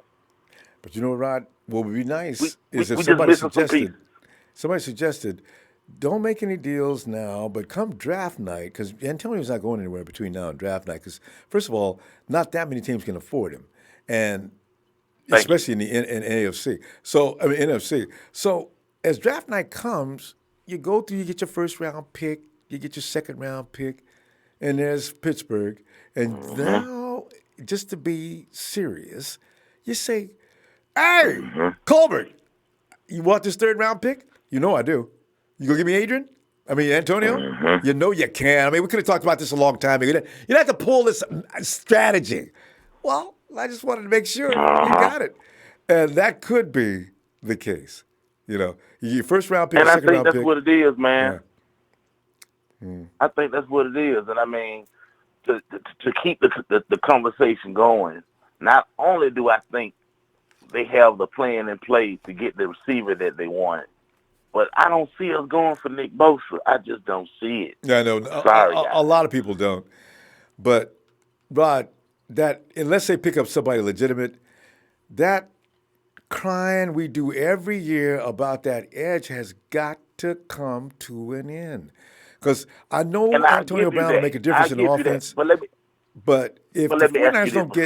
Before you further, Ronbo, go ahead. Let me ask you this before you go any further. Do you honestly think that if we go for an edge rusher this round, with the first pick, that there's still not going to be some guys who have starting potential later on in the later rounds? The only reason I say that is this. I know a lot of you guys don't want to hear the name Quentin Williams, but let's just say, okay, by chance, this is the direction they decide to go. Oh, he could. Quentin Williams is one of those guys that everybody has evaluated as being a top stud, like a blue chipper type of defensive guy, which means the running game would be considered on lockdown from that point on if we got him first. So I'm just saying, I know everybody got their own idea of what the guys want to do, but like they said before, it's brick by brick. And, you know, Quentin Williams might be like one of these Aaron Donald type cats, a guy who can be a defensive player of the year type of candidate. I like him a With lot. that said, I just wish we can still get a Monte. We can get a Sweat. We can get Polite. I mean, it's other guys in there, man. And I mean, I know you guys want to get the best, but just because we don't get the best, because Rod, it's been so weak. Lineman, it's been so weak off that edge. You know, that's why. You know how you do, man. This has been one of the most talented drafts that's coming up as far as defensive linemen in years, man. True. Well, I mean, you know, the guys know what they're doing. They know what they're doing. Yeah. And then not to mention, like we said before, they already decided to go with the wide 9. So it's like, you know, they guys got a plan in play, but they're not gonna tell you what they planning on doing. Not all, no. They're not gonna do previews. They never have, actually. Yeah. I mean, when they all of a sudden I read that Jimmy G was traded to the 49ers, I damn near passed out. I had to check into a hospital for a few hours. Because, see, I didn't see that one coming a mile away. I mean, man, I don't think anybody saw it. Actually, Lynch didn't either. When he called it, he wasn't calling about Jimmy. There's the thing that I say about Tom. He was calling there for Tom. See, this is the thing. People got to know. It's. I don't know if Lynch is so scary as he is. He does try to hit the home run a lot, though. And I do believe he went for Khalil Mack. So, you know. Yeah. Yeah. So, I mean, I really do think these guys are enthused despite keeping quiet. I think they're enthused about this all year, man. Yeah. I mean, this is going to be one of the biggest opportunities to get maybe. Do you understand it's a possibility we can land at least 4 starters in this type draft? I can see it. And Rod, see, that's the thing. Contrary to what's becoming popular belief, John Lynch, we think we're mad. I guarantee you, John Lynch and Kyle Shanahan make our mad look like, I mean, it's real little. Because look what they are. You know how it is. Anytime you've competed in, do you know how mad it made you to lose? So, you know, these guys are right there. They're doing the losing. So that's what I'm saying. When people accuse him of being soft or scared or whatever, I said John was scared only because of the fact that if anything that they say about AB, if he brings any of that program to San Francisco, it's going to freak him out. So they're probably getting an understanding with him before they sign him up anyway. Because what they do want in that locker room is peace. This is something they're going to insist on. But I don't believe AB would come over acting up. I think he just did that because he wanted out of Pittsburgh, like Le'Veon. People want out of a place, it gets ugly. But it doesn't necessarily mean that's their character all the time. So it's something. Rod. And you got the greatest receiver to ever play the game endorsing you publicly. That's true. And one of my favorite guys in T.O., equally endorsing him. Oh, yeah. Right. I'm being corrected. Right. It says they called for Jimmy G first. Oh, that's right. They're right. They called for Jimmy G first, but Belichick just said no straight up. And then that's when John said, well, how about Tom? Yeah. And then a few months later, I guess, there was a time period, and they went back to that phone call. Belichick called Tom, or John, and that's when we got Belichick. That's right. I'm sorry. I got that story wrong. All right, Rod. Tell you what I'm going to do, man. I'll be looking for you tomorrow. Go ahead. All right, man. It's always a good one. It's always good to be up here with the Niner Empire. It's always ended up being fun. Catch you on next one. When the next show going to be, bro? Tomorrow, Rod. I ain't waiting. I'm coming back tomorrow. All right. That's what I'm talking about. Don't tease me. I ain't playing. I'll be back tomorrow. Tell them who we are, Ronbo. We are Niners!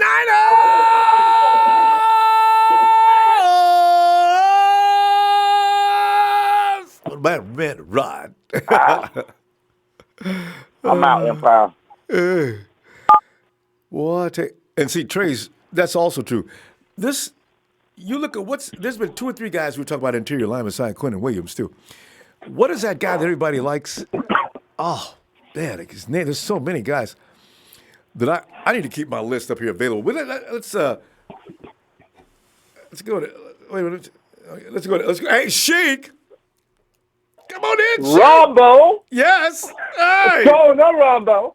What up? Then I see he's coming in doing an imitation of who? Woo, woo, woo. Ronbo, what's going on? What's up, Sheik, Empire? What's man, going on, brother? I'm telling you, man, we're getting into our preseason stride. Everybody is we're getting into argument mode. I love it. I really do. I love it. I love this time of the season. Hey, let's go. And bragging rights come up a little bit after the free agency and draft, which is always fun. But I'm looking. Hey, but Sheik, real quick, you know what? Let me run this down. I'm laughing at this because I look at all these guys. I'm looking at Brian Burns out of Florida, Montez Sweat. Then I move on up here, and all these guys coming off the edge. I mean, it's just ridiculous this year. Of course, the guys that everybody knows about. There's Jonah Williams, offensive tackle. There's a possibility. Look out for him. Where's my edge guys though? Farrell, Josh. I got my linebackers in front of me a lot too. Here, too many of them actually. Devin White. Oh man, and what's that guy? What's that guy that everybody was talking about a couple of months ago? Everybody hates. No, he's an inside. Everybody hates. He's an inside guy too. Inside? Yeah. Williams? In fact, you know who really loves him is there he is, Ed Oliver. Oh, Ed Oliver. Yeah. He dropped. He's been dropping. His stock is it's sort of like falling down, isn't it? Strange. Mm-hmm. But this happens usually. Just like guys, Jonah Williams. Yeah. I wonder what does this have to do with though? Too.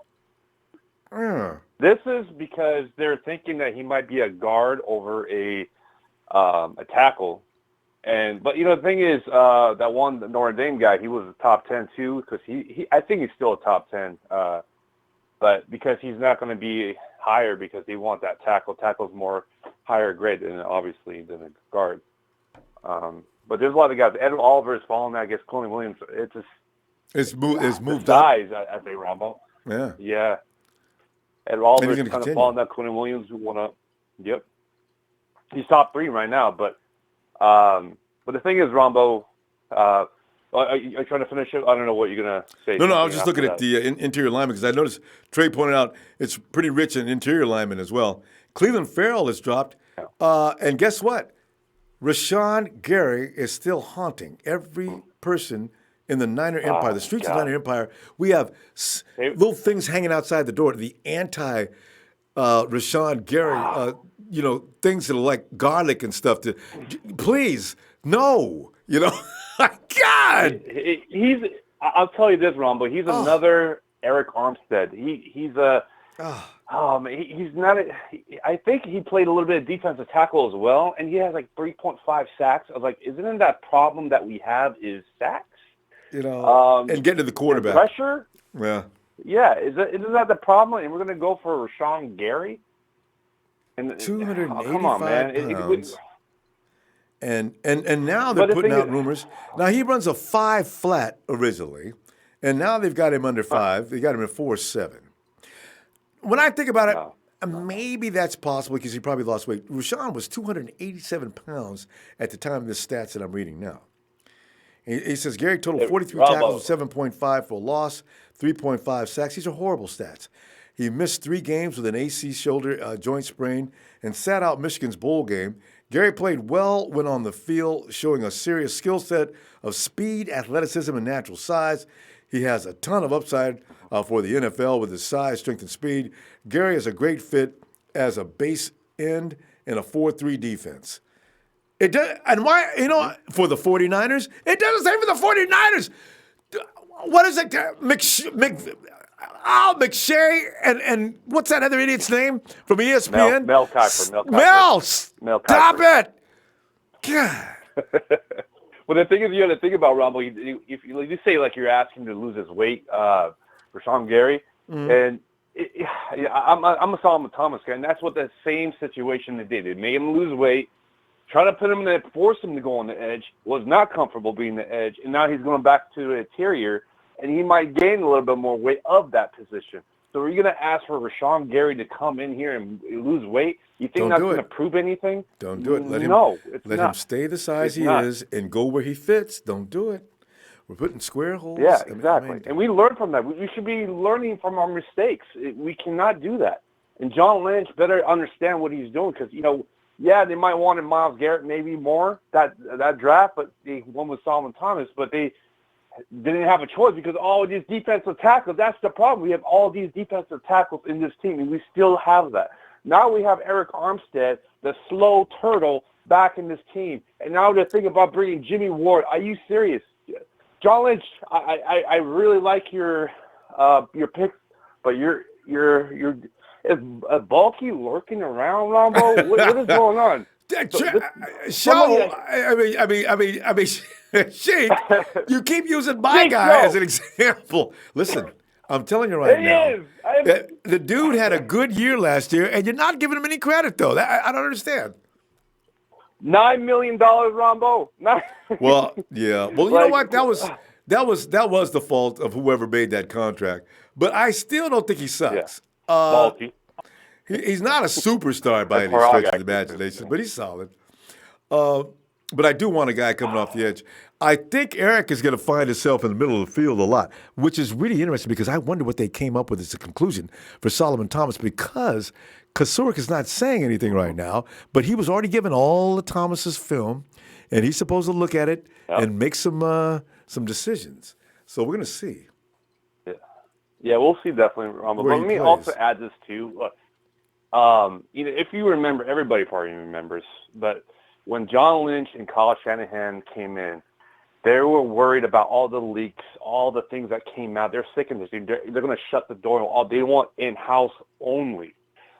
And they've been doing it for a while. They haven't done anything coming out. AB situation. I'm sorry, Sean the Jeweler, you're incorrect. They're not going to give the cards out. Just like the other caller said, they will not show their hand when they're in a poker game. They're going to be hiding their hand until they come in and say, yeah, we want them. Because right now the situation, there's supposedly 3 teams. They're not going to say who they are in or not. Because Jerry Rice obviously got in John Lynch's ear. Tara Owens is in John Lynch's ear and Kyle Shanahan and the players. They're in talks, but they're not coming forward. It's in silent mode right now. So they are interested, but they want the better value. They're not going to go in when other teams are coming in and want the player to be, giving up a first round pick. We're not trying to do that. So I just wanted to add that. So in the house. And I know you feel better, Sheik. But I got to tell you, I do agree with the fact that the 49ers are not going for an instant fix. People need to understand that, Sheik. If AB's in the plan, it's going to be interesting. It's going to be totally out of character. But he could be. Because the 49ers are looking high and low for a wide receiver right now to fill in where Garcon was. That means they're looking for their number one receiver now. So AB coming in, it would be a little far-fetched. Maybe it happens. I ain't going to argue against that. But there's an argument that's solid on either side of that table. But anyway, I guess we'll find out soon. We got 2 more weeks. But you got to look at the situation. But Rumble, you got to look at the situation. We give up a lot of guys. Supposedly, Garcon's supposed to be that guy. They cut him. They cut Gilliam. They cut other players. Yeah. They're trying to spend this cash right now. And if you look at the situation of free agents, Brandon Graham got extended. There's other Lawrence Tisdale goodbye. Fowler and other guys will be tagged. The main guy that might get is Earl Thomas or safety. That's amazing. I like that idea a lot. Wide receiver is hard to find. Yeah, but the thing is, people need to understand, Kyle Shanahan's going to move an offense, especially after they've been with him for 2 years. He ain't going to need a whole lot of help. I know everybody's fixated on thinking we need a whole lot of help, but I don't think they're thinking that way. That's just my opinion. But anyway, Sheik, let's continue this tomorrow and see what happens. There may be more news to justify either the pro AB or the it's okay if we don't group. That's us. We all would like him, but we're thinking if we don't get him, I think we'll be fine. But anyway, we'll see tomorrow. Okay. Spend that cash. Spend the cash and be wisely. Faithful, shout out to TNT, shout out to Nighthawk Fan Club, everybody that calls in this chat room. Ronbo and Empire, hit that like. Ronbo Sports. The best place to be, Ron. Shout out to you, brother. Thanks, fam. See you tomorrow. And Razor had a note here that was pretty funny. What was that? Who's oh, there it is. Yeah, Jonah Williams is working out with Joe Staley.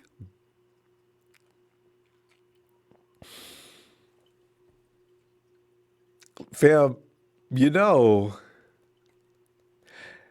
it's just like Sheik just pointed out. Who else said there's a lot of edge rushers in this draft?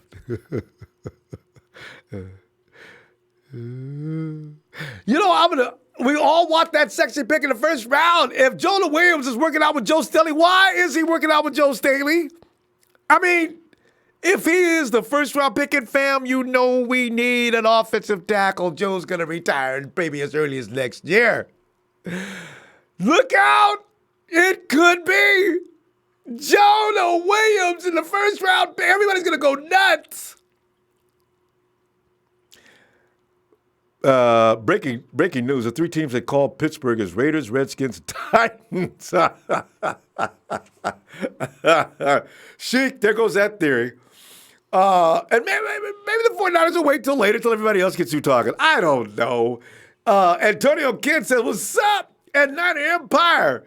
We're going to be fast, physical, and balanced. Don't worry, we will be ready. I truly believe that. Because I think a lot of people look at Lynch and Shanahan as being a couple of idiots. I think they know exactly what they're doing, and I think they exactly know what the result's going to be. What they don't anticipate is these injuries. Jay Harrison says, Lynch values high-character guys. Pretty clear he wasn't going to be a Niner. Listen to what Lynch says, and not some journalist trying to get clicks. Yeah. Sheik says, all right, hey, Foles is key. Hope he goes to the Giants. Then the Jags trade up with AZ for Murray. But you guys, Arizona's not going to trade Murray. CV, hey, what's up, CV? Sup, my guy? He says, we have so many options. What price are you willing to pay for AB? When you could get Hakeem Butler on a rookie deal, or a DK, or a K. Neal. See, that's what I'm saying. This forcing AB, I don't know that it's absolutely necessary. I'm on that side of the book. Hey, Lee. Lee.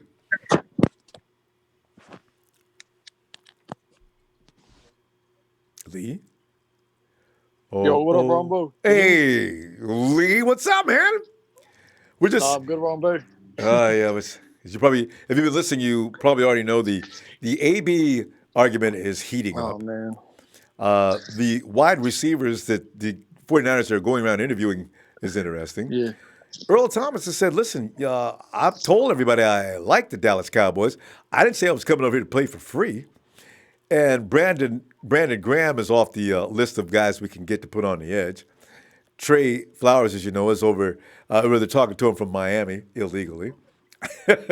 So, there's a lot of things going on right now. But Lee, jump on in there, man. You got something else you want to throw in there? Oh, no, yeah, that's funny. I remember talking to Big Show Ronbo. I've been telling them all off-season, that I didn't think we were going to go after Antonio Brown or OBJ. Like, people get too hyped in the rumors. There was, like, players on social media. It wasn't coming from our organization, Ronbo. Yeah. And with AB, we're still going to have to give up something high in the draft, and we can't afford to give away our higher draft picks for. Not yet. We're not at that point yet. We still need our too many draft pieces. Picks. Yeah. It's too many pieces to fix, and you can't go risking your future on a 31-year-old wide receiver. Obviously OBJ would be better, but then the thing is we'd have to give up even more, which we can't do either, Ronbo, So I felt like those were never an option. Like we weren't going to go that route, So then you got to pay those guys large salaries. Big money. So you're losing draft capital and you're getting rid of cap. That doesn't sound like something the 49ers are going to be ready to do. If we were the Patriots, okay, we do that. But we're not there. It's like DeAndre pointed out in her mock the other night. Yeah, we can't be doing this and that. Yeah, we're not at that level. We're one player away from getting into competition. So, yeah. Yeah, exactly. That's a move that like a team like the Rams would make, right, Ronbo? Yeah, right. And I can't wait to see what the Rams look like next year. Rudy Tube. Yeah, well, Rudy they 3. went all in last year, and this year I should say, last season, and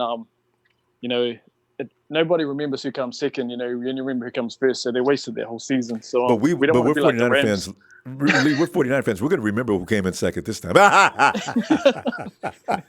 Oh yeah, that's funny, Ronbo. I'll never forget like this as long as I live. Especially because of Rudy coming and talking all that trash, and he scored 3 points in the Super Bowl. They did a good job on defense, though. Sean pointed that out. They're right. They did hold down a crippled, anemic Patriot team on offense, but 3 points? Come on now. Yep. 3 points. You're supposed to be the highest powered, next to the Chiefs. You're supposed to be like the second highest powered offense in the league. 3 points? Yeah. It just goes to show, everyone was saying, it's offensive league. It's all about offense. It showed in the Super Bowl that defense still reigns supreme, Ronbo. A perfect example was us this year. Towards the end of the year, I think 3 of our last 4 games, barring that Rams game, our defense really turned it up. And we won 3 of those 4 games, right?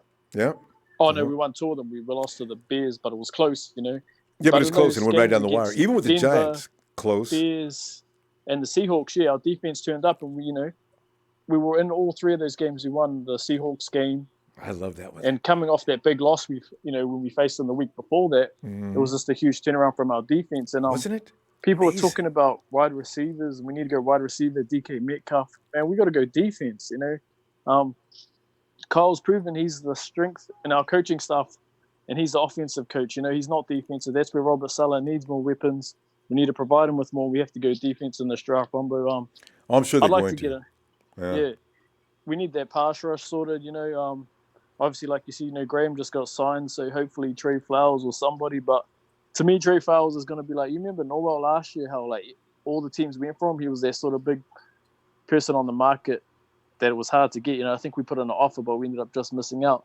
So, I think we might have to address that in the draft, definitely, because we don't know who's going to be left in free agency. The big names will probably get contract extensions and tag, like the Clarks, the Lawrences from Dallas. And Lynch was saying that in the combine the other day. Lynch had such a disappointing face when he said that too. He says, "Yeah, well, those are the guys that they get tagged." I says Lynch looks like he's a little concerned, and that's why. And everybody's gonna be mad at him because he wasn't able to pull it off. But it's not easy to pull these blue chip players from their teams. It's just not, Even if you use capital and draft picks.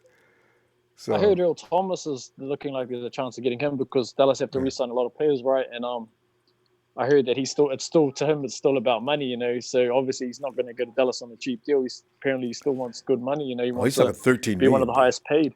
He wants 30 mil, right? Yeah. So I don't think Dallas can afford to give him that when they've got absolutely know they can't. They won't even pay DeMarcus Lawrence. How are they going to pay him $13 million? Can you imagine them making a deal and DeMarcus Lawrence?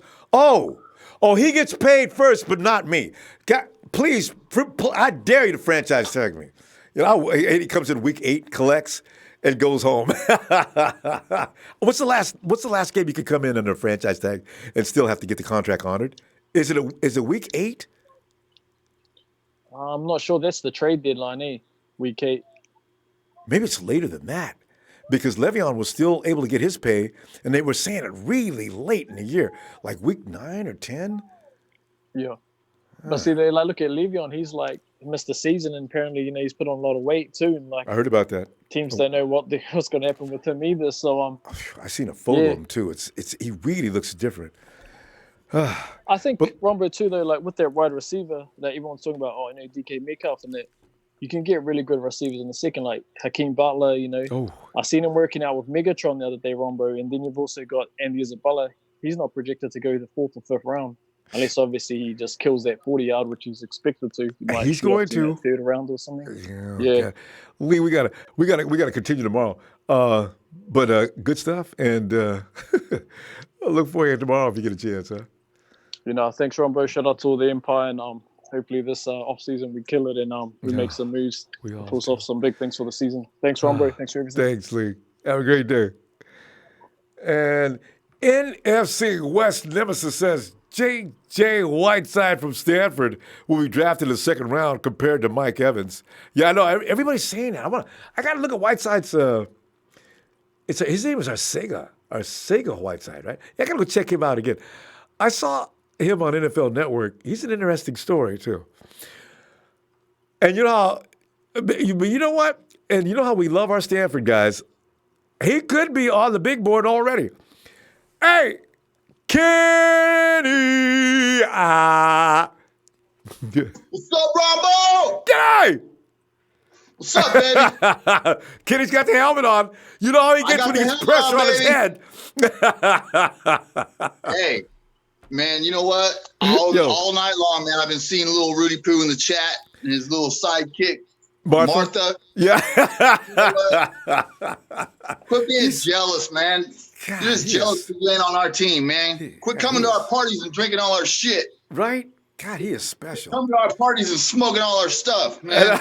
And eating up all the food. You know? Eating up all the food. Man, your team scored 3 points in the Super Bowl, man. Come on, dude. There's nothing you can say that's going to affect us, dude. You know why? Because the Empire stays lit 24/7, 365. Ronbo comes on this show every day yelling, Niners! And you know what? We all call in every night, baby. You know why? Because the fucking Empire stays lit, Rudy. Hell we stay lit. We don't care what our record was. We don't give a shit if it's a losing season or a winning season. We stay lit all day, every day, baby. Off season, on season, it's all good. So you come on if you want. It's all good, baby. Hey, Kenny, ask him what he's going to do when next year's determined that Gurney is going to have either somebody to help him with the load or he's going to have to take a year off. Oh, snap! Yep.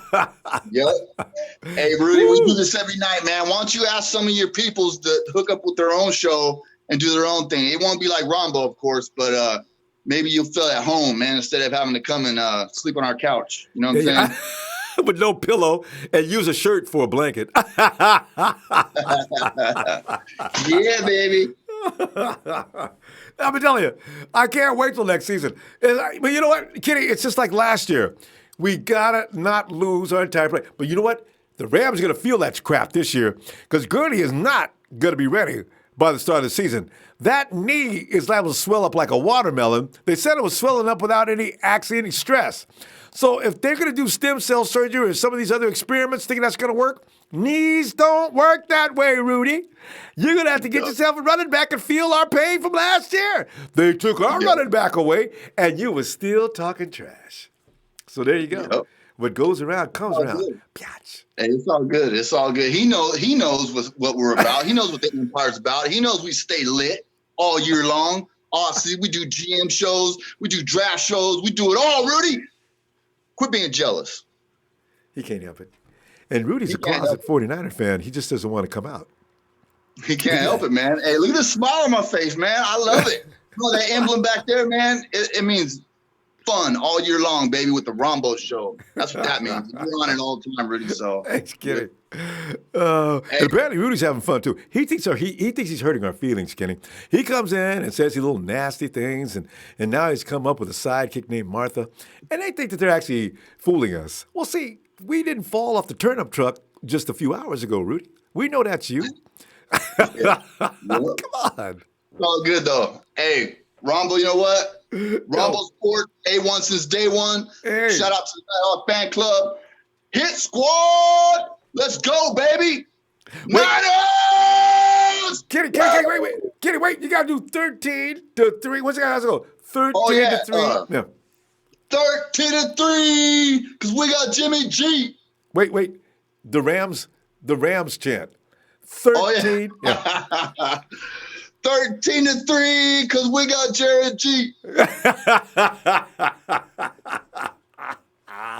Kenny! I tell you what, I'm gonna see you tomorrow then. Hey, man. All right, hey, stay faithful, Empire. We're coming, baby. Brick by brick. Can't be stopped. Kenny, can't be stopped. My man. Love you, fam. See you tomorrow if you get some time now. And bring that helmet with you. We love you with that helmet. But that's hilarious. Hey, Kenny. Oh, God. And now NFC West Emerson says, ha. Clinton Dix, young, talented, healthy, solid player, free agent. You know, it's probably, and I don't believe Clinton would ask for no 13 mils. That's currently what. Yeah, Clinton Dix is a good ball hawk, but he doesn't slam the doors shut like Earl Thomas can, but maybe we'll see what happens with him. NFC West Nemesis also goes on to say 13-3 because Jimmy G finally got some D. That's what we're shooting for. NFC West Nemesis, thanks for having the contribution, by the way, too. Oh, it's a big show. It's a big show on tonight. Come on in here, show. So did you like the stats? Time to leave your. You were reading 2017 stats. Yeah, but you said we didn't have any. You said he didn't have any. He only threw to one guy. I just wanted to straighten that matter out. to us because we were going nowhere, Ronbo, and nobody was familiar with Jimmy Garoppolo, and Jimmy Garoppolo was nobody familiar. The fact was he had more than one guy to throw to, and it wasn't even George Kittle. Because it was the last half of the season, Ronbo, and that didn't carry over into the second year. Come on, man, show. You can't argue with stats. The offense. They had all offseason to study the offense. They had all offseason to get familiar with each other. And it didn't carry over into the 2018 season. And that showed the first 3 weeks of the games when we did have Jimmy Garoppolo. And that's the bottom line. So you're going to get rid of Jimmy Garoppolo? No, I'm not saying that. No. Well, he was part of the problem. Don't put words in my mouth. Don't put words. No, I'm just saying, if you're gonna spotlight the wide receivers, he is not the and problem. we were having problems, you're going to blame it all on the wide receivers. Jimmy wasn't the same Jimmy as the end of 2017. Why? Because he was learning the new playbook. It was going a little slower at the time, and people had knee-jerk reactions. Both your knees, were jerking out at the same time, and you came up with all kind of conclusions that were highly inaccurate. Jimmy Garoppolo, we paid $137 million for. Yes. He had no playmakers step up for him in 2018. And that is the bottom line, except for George Kittle. And he played 3 games. He was our leading receiver in on the year. He played 3 games. George Kittle didn't even get rolling until. George was okay in the first game. Yes, he's good in the second game, but he left in the third game. So how do you draw that conclusion?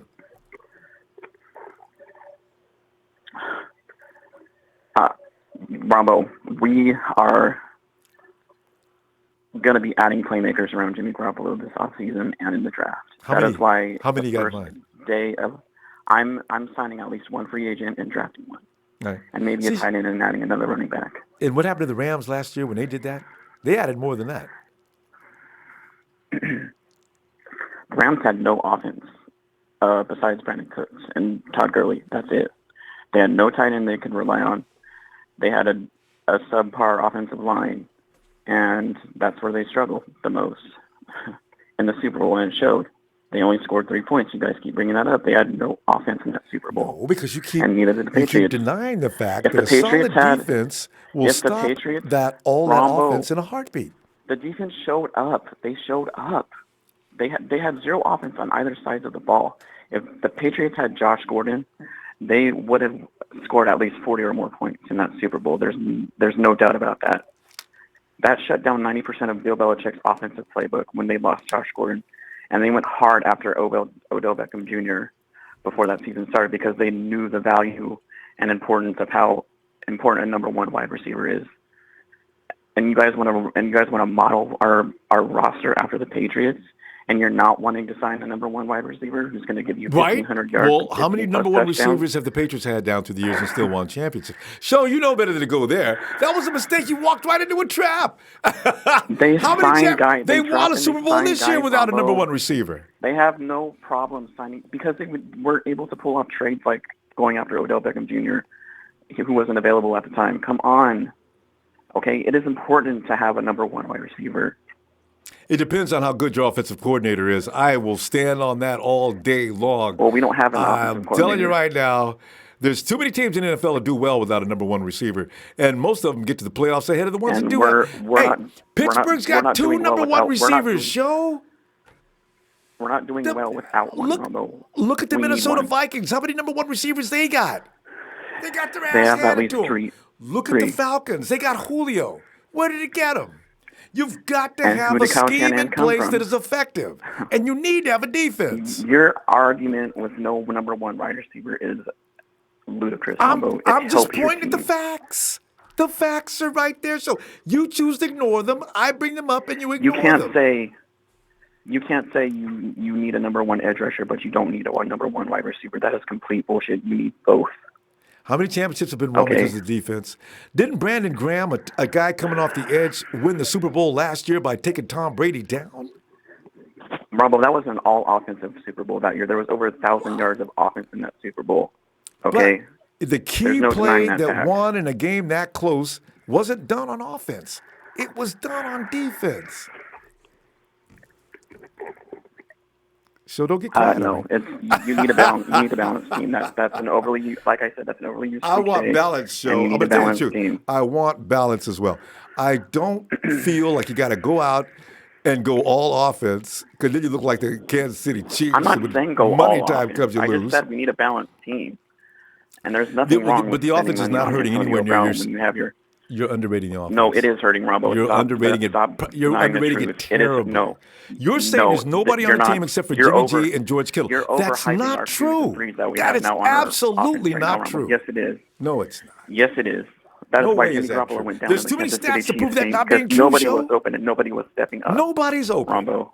They were all over the place open, Show, and you know it. You just don't want to believe it. Just support your argument with false narratives. That's not true, and you know it. Because, oh, my God. Yes. You are so in denial, Ronbo. It's not I'm in denial. You're telling me that you are hyping up these 2s and 3s that do not deserve to be 2s and 3s. Ronbo. Kyle's already been quoted saying he would rather have a room full of 2s than 1. He said it. They're not doing anything for us, and that is why Kyle Shanahan's offense is sophisticated enough that you don't have to pay $1 billion for that elusive. It is sophisticated enough, but these guys that he has now are not making it They sophisticated. get it done. I showed you the stats. Truth. The ball is distributed throughout the offensive lineup.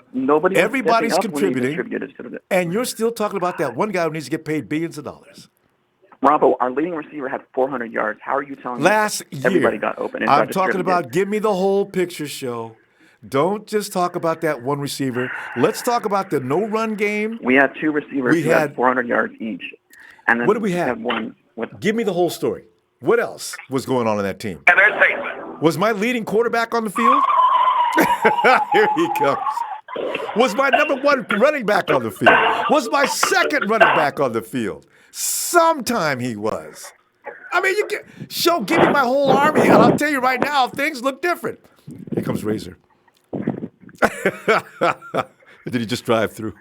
Go ahead, Sean. I'll be quiet for a second. Let you go ahead. Because I cut you off. Let me let you have another minute. Go ahead. Convince me. We had a whole army when Jimmy Garoppolo was under center, Ronbo, and they For sucked. 3 games? And that's going to be line. You're going to draw a conclusion from 3 games. Yes. Okay. And then I got nothing else to say to you, Sean. They had all offseason. 12, they had all offseason to prepare. 13 Ronbo. They games. had all offseason to prepare, and they showed that they weren't prepared. 13 games versus 3, and that's enough for you to draw a conclusion that he doesn't have any playmakers. He has 0. He has 2 playmakers at least. 2 playmakers. George Kittle. Him and George Kittle. Okay. Oh God. And Dante Pettis, but we need to add more, and that's what John Lynch is out there saying. You need to add more playmakers. Don't start around adding guys, because then you're gonna get soft on your argument. Don't put Dante Pettis in this, and I'm not putting Dante Pettis in this. You're putting Dante Pettis in this. I did the. I never said anything negative about. He doesn't have any weapons. I never said anything negative about him. You said he needs to add on more weight. When you said he only has one weapon. You said his only weapon out there he's got is George Kittle. Yeah, that's basically pretty much it. And go back and look at the entire season, and that's who only showed up. So, and that's the truth. Well, no, it's not the that truth. You can't handle, and you keep overhyping these 2s and 3s that we have. Kittle don't deserve to be high. Kittle didn't even play all season. He has as many touchdowns as I mean, Dante didn't even play the whole season. He has as many touchdowns as George. But you know what, Joe? This is okay because we're going to see. Maybe you're right. Maybe they're going to pick up all kind of weapons because they're worried about they don't have any weapons. Ronbo, the first day in the combine, we interviewed wide receivers. We didn't interview edge rushers. Yes, we're going to be getting an edge rusher in free agency, and I don't even think they're interested in Nick Bosa right now. They want to sign an experienced edge rusher, and they need to address that offensive line as well. And that's why Joe Staley's out there working with Jonah Williams. And why would they be interested in an edge rusher? I don't know why they would do that. Because that makes sense. Yeah. So anyway, Show, it was fun. We got get your stuff ready for tomorrow. I'm going to come up with more stats. You see, people think I'm going to come up with more stats to prove my point. While you keep complaining with empty arguments and saying just because you think this guy's no good, he isn't, and when he is. So there you go. All right. Well, Ronbo, you everyone thinks all I talk about is receivers, but you also all ignore my points that I do distribute to both sides of the ball. I don't just think we need all offense. I give you guys a bone and know that we need help on defense, but you guys just don't give me. You guys ridicule me. I didn't say anything about that. I point out. No, not you. Not you. I point out the obvious, what's going on in offense, and nobody wants to see that, and that's the truth. What I point out is we're not good, but you guys keep going to one side of the defense and think that we're okay on offense when we're not, and that's my overall point. We're not nearly in the bad shape as you say on offense. I refuse to go with that. But I didn't say we're perfect on offense. We can always use some more players. No, I'm just not. saying it's not an emergency as much as it is on defense. Defense is in real trouble. We cannot continue to be that opening Ronbo, we were ranked 13th overall on defense, and we were ranked 5th overall in stopping the run. We were ranked 13th. Of getting sacks, pressuring quarterbacks, and overall in the entire league. We signed one good edge rusher in free agency, and then we'll be in the top 10. We don't Only 3 places? Need to, like Show a lot everyone better than that. Come on, man. I got to have top 5 in the defense now. Come on. We do. Listen. We also need an inside linebacker and a safety that'll help out the well, see, there you go. Now you're talking. Believe it or not. All right. You see? But anyway. There you go. Sure, I look forward. I love you, man. I'll see you tomorrow, okay? I love you. All right. Shout out to and Obama, one thing. Yeah. I will be glad. I will accept the TNT invitation to join their team. That is a badge of honor to be invited there you go. included into their tag team. So I'm all game. Trez is my Stephen A. Smith, and I'm his Skip Bayless, as Beta pointed out. So Trey is Shannon Sharp. So all right. All right, guys. Have a good night. Oh God. By the way, I just brought to my attention. If you're an Instagram person, if you have anything to say to Jimmy Ward, he's active right now on the thread I put up today about him re-signing with the team. He's actually in full-on war with the haters of the word. Trash, you and Trey, if you're looking for Jimmy, he's over there defending himself. But y'all like, boy, that's cold. Was it NFC West Nemesis says, get Big Show some sunscreen. Fried his brain at Levi Stadium. I love this sport. And this game, this team, I love my fam. Boy, you guys, but it's nothing. Non-stop entertainment. I got Jimmy G over in the post working people, boy. Jimmy Ward is over there fighting with the haters, boy. I knew it was going to come down to one day because people be saying so many nasty things about Jimmy. Hey there, Jimmy! Get him! Give him hell! Jacob! Yo, what's up, Ronbo? Oh, Jacob, man, it's off season, man. This is actually when you're losing games like we have been for the last 2014, 15. When you're losing games as many years as we are, off seasons can be so much fun. But Jacob, what are you thinking tonight? Hey, Ronbo, don't let that kid work you up, man. I see you getting worked up right now, man. Big Show, no. Our offense is not the issue. Yeah, we that's the way we do. We were scoring points. We were scoring points with a third-string quarterback without a starting running back. And our next running back had a bad wheel. You know, we was not. Hey, Goodwin in his family issues. And we were down to just Jeff Wilson. He wasn't all there. Yeah, we were down to just Jeff Wilson as a running back at one point. 2 weeks, I think. Right? All we had is Jeff Wilson. And we're scoring points. I'm not worried about that. No, nobody is. Everybody knows that our offense is all right. It's just we just can't stop nobody because we always come out hot in games. A lot of times we come out hot. A lot of times we have the lead, but we just can't hold it. Just can't stop nobody. And our defense. You know who's been winning championships the past 5 years, 10 years? Patriots. And who's their number one guy? You know, they shuffle players. It's their system. Right. Belichick doesn't care who his wide receiver is. He, as soon as the dude asks for some more money, says, okay, well, you can go ahead and see what you can find out there. We're done. You know. Got rid of Brandon Cooks. I was kind of surprised with that move. God, he's gotten rid of some great players down through the years. So Belichick doesn't worry about that number one receiver either. That's what I'm saying. too much emphasis on wanting to spend a fortune on a number one receiver when really, if you got a good offensive coordinator, you don't need to worry so much about that.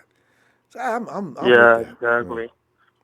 And the last year when he was on his winning streak, it was like earlier how you were saying he was hitting receivers left. He was averaging, he was leading the league on spreading the ball. He was averaging at least 7 receivers a game, different receivers hitting fullbacks, running backs, tight ends, both tight ends, making everybody look good, making Garrett Sellett look good. I'm telling you. He disappeared. When Jimmy went down, I think Garrett went down.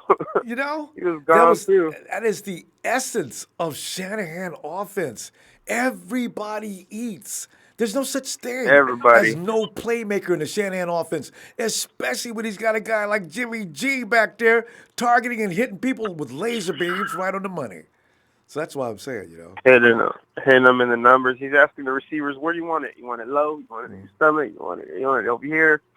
You want it behind you so you can stop and cut and go back, man. He's bad. His release too. I was watching his highlights and nobody realized I think he's underrated on his release. His release is so quick, man. Well, they gave a lot of notice. He got a lot of credit for that release. It's up there with some of the best in the league. I believe it's him.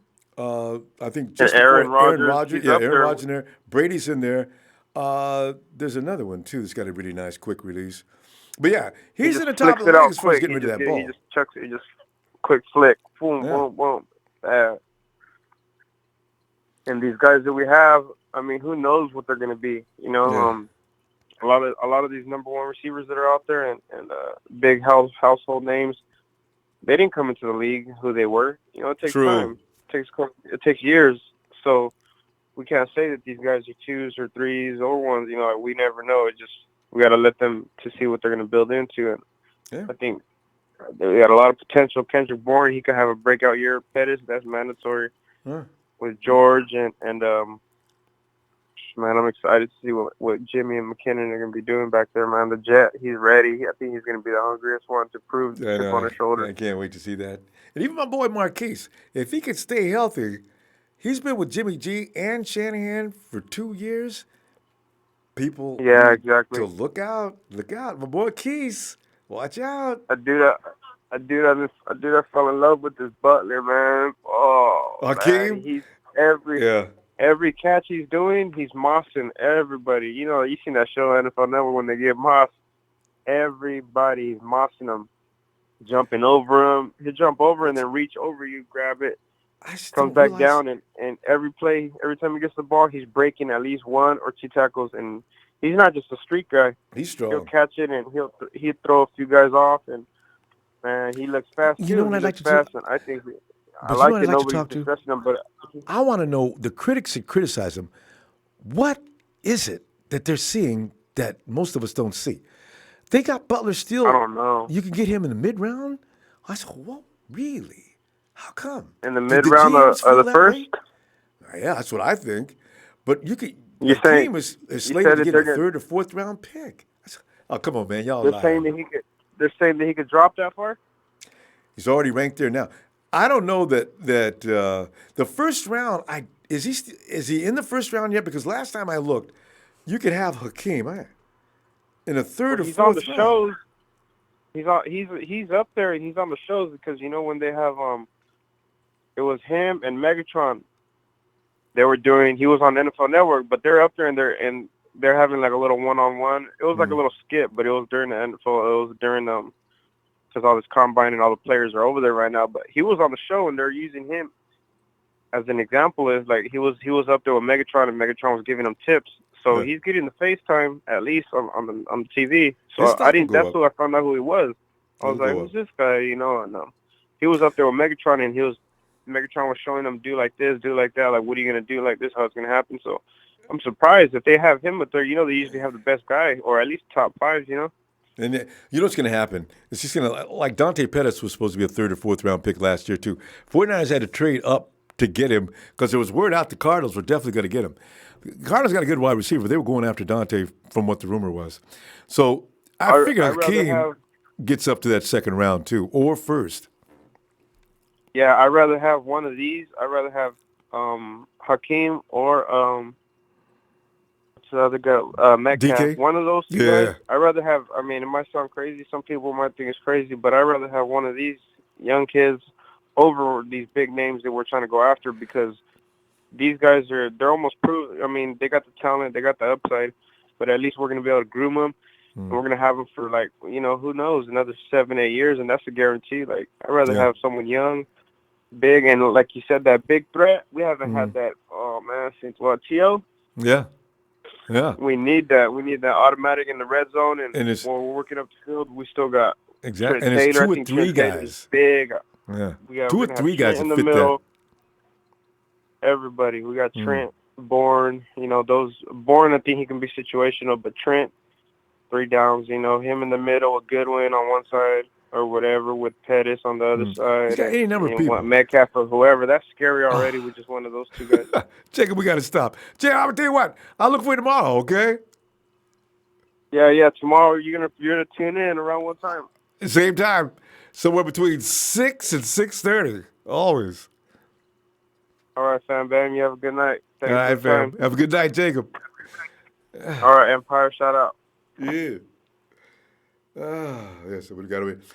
Snozzles. Oh. And Jeff Tad says, did you hear that New Orleans is interested in Antonio Brown? Also, Coach Sean Payton impressed by Kyler Murray. Oh, God. Sean, unless he's leaving Nolans, he ain't got no problem with people not being tall. Here's the thing. If too many people get interested in Kyler, the Arizona Cardinals say, okay, no, he's ours. I see that happening. Going to drive his stock up. If he gets ranked as a number 1 quarterback, the number 1 draft pick, guarantee the Cardinals going to say, we're not trading him. We'll tell you, we'll give you Josh. Chad Garrison, what's up, fam? Oh, too much. Michael says, question is, did anyone see John Lynch get fidgety with his water bottle when he was asked about a possible trade to get Odell Beckham? I got to go back and look at that. It is for a fact that they were going after OBJ last year. Now, when I say the 49ers will be fine on offense, it's always something to get better, but you're going to be selective about that. And like we were saying before, the 49ers are looking long-term. You're going to pay a lot of money for a guy that's – and granted, I know he's great, and he's probably going to be great as long as Jerry Rice was, but OBJ is probably still a better idea. Who's that yelling? Ronbo. Yo, I'm listening. Who is that? Hey, Ronbo, this is Jorge Silos, man. We're hitting you right now what it is, man. I had to hit you up real quick. I'm in the mall doing it all, man. Jorge! Buying this Niner thing, doing my thing. I'll come spit it with you real quick like, hey, man, I'll come just give you some of that Bay flavor, man. I'm right here. I got your back and all that. I'm loving it, too. I'm telling you, fam. I mean, every time you come in, I see your name, I get ready, boy. Let's get it right. Jorge, you know what you should do? Do one of them rhymes you wrote for me, man. So give me some cadence so I can get the rhythm right. Man, I just keep it simple. We rocking and rolling, Ronbo. You know what I mean? Oh man, right now I have to. I'm gonna have to get out real quick, but I wanted to touch base real quick with you. You know what I mean? But I will get up on you on the Zoom. Like hey, zoom in the comments. That's what I'm talking about. Looking forward to that. We repping in the Bay and tell Fruity to the booty, Rudy, we ain't having none of that. You understand me? Hey, Rudy, a big shout out to you. Much love, Ronbo, and hey, bang bang with the Niner gang. Back to you, Jorge, and doubles. Keep it on the bang bang. Jorge, much love, Ronbo. I'm here. I'm holding it down. I had to touch base with you real quick. I'm loving it, fam. Shout out to all the fam. Much love. There he is. We got to meet him, the man himself. Jorge! All right, fam. Talk to you later. All right, talk to you later. Bye. All right. Hey, let me check out. What did I say? JJ says, is it Robert State 9 and up? I wonder if those are Niner headphones. I really wish. These are actually, at one time they were these are Caps phones. The Dre's pink. Wait, was Cap wearing pink or yellow? I forgot which. I know it wasn't black. I think that's it. Dimitri Tyler says, add another tight end wide receiver, and Kyle's offense will be unstoppable. Are they going to do it? And Coach says, the method of Kyle's offense is to spread the ball around. Someone is always open. Who that is will depend on the defensive scheme we play in the emphasis, but they ain't covering all. See, that's what I keep trying to tell him, Coach. This is not a traditional offense. I got my one weapon and everything falls in behind him. No. And I don't know why anybody would see that offense that way. We've been looking at it for 2 years. Kyle uses the machine gun. Everybody else uses a shotgun or a howitzer.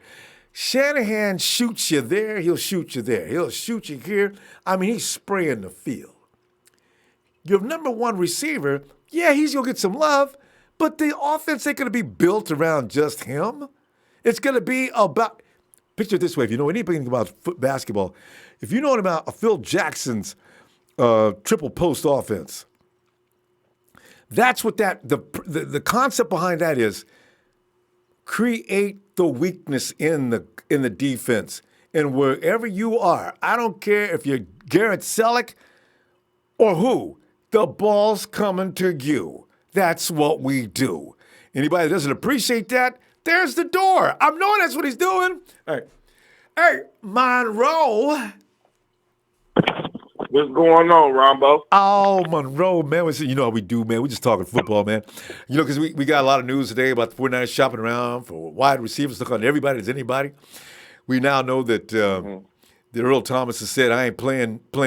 I don't care if it is a Texas, I ain't paying there for free. We also know that one guy we had on a list of edge rushers is gone, and Brandon Graham. And what else we leave out? It was pretty funny today. Oh, the Cowboys is looking like if they lose one more defensive lineman, their defense is done. But they do have Jason Witten. and by the way, Monroe, we have discovered that our boy Rudy has a sidekick. He is not only golf owns the Santa Clara Empire, his name is Martha. Oh, wow. He's so, oh, my God. But go ahead. Hey, What's going on, Monroe? It happens when them sorry ass Rams. yeah. You know. Oh God. 3 points in the Super Bowl. That's all I gotta say. Yeah. But I don't even want to talk about Rudy. But I want to talk about the draft for a second. Go right ahead. I've been watching a lot of highlights, man. I know them pass rushers. We really need that, but I think the smartest move is go get DK, man. You get no argument with me about that. I'm gonna keep it really 100. That man is tall, strong, and fast. Yeah, and fast and strong. That's like, I mean, Nick Bosa and all that. That's cool and all that, but that's like saying we just draft Bo Jackson. You know what I'm saying? Somebody that's strong. So no matter if you play good D on him, he gonna get the ball no matter what, or he gonna burn you. You know what I'm saying? Like, you know, and we spend too much money. We paying Garoppolo too much money. We need to get him something that he can just go to every time.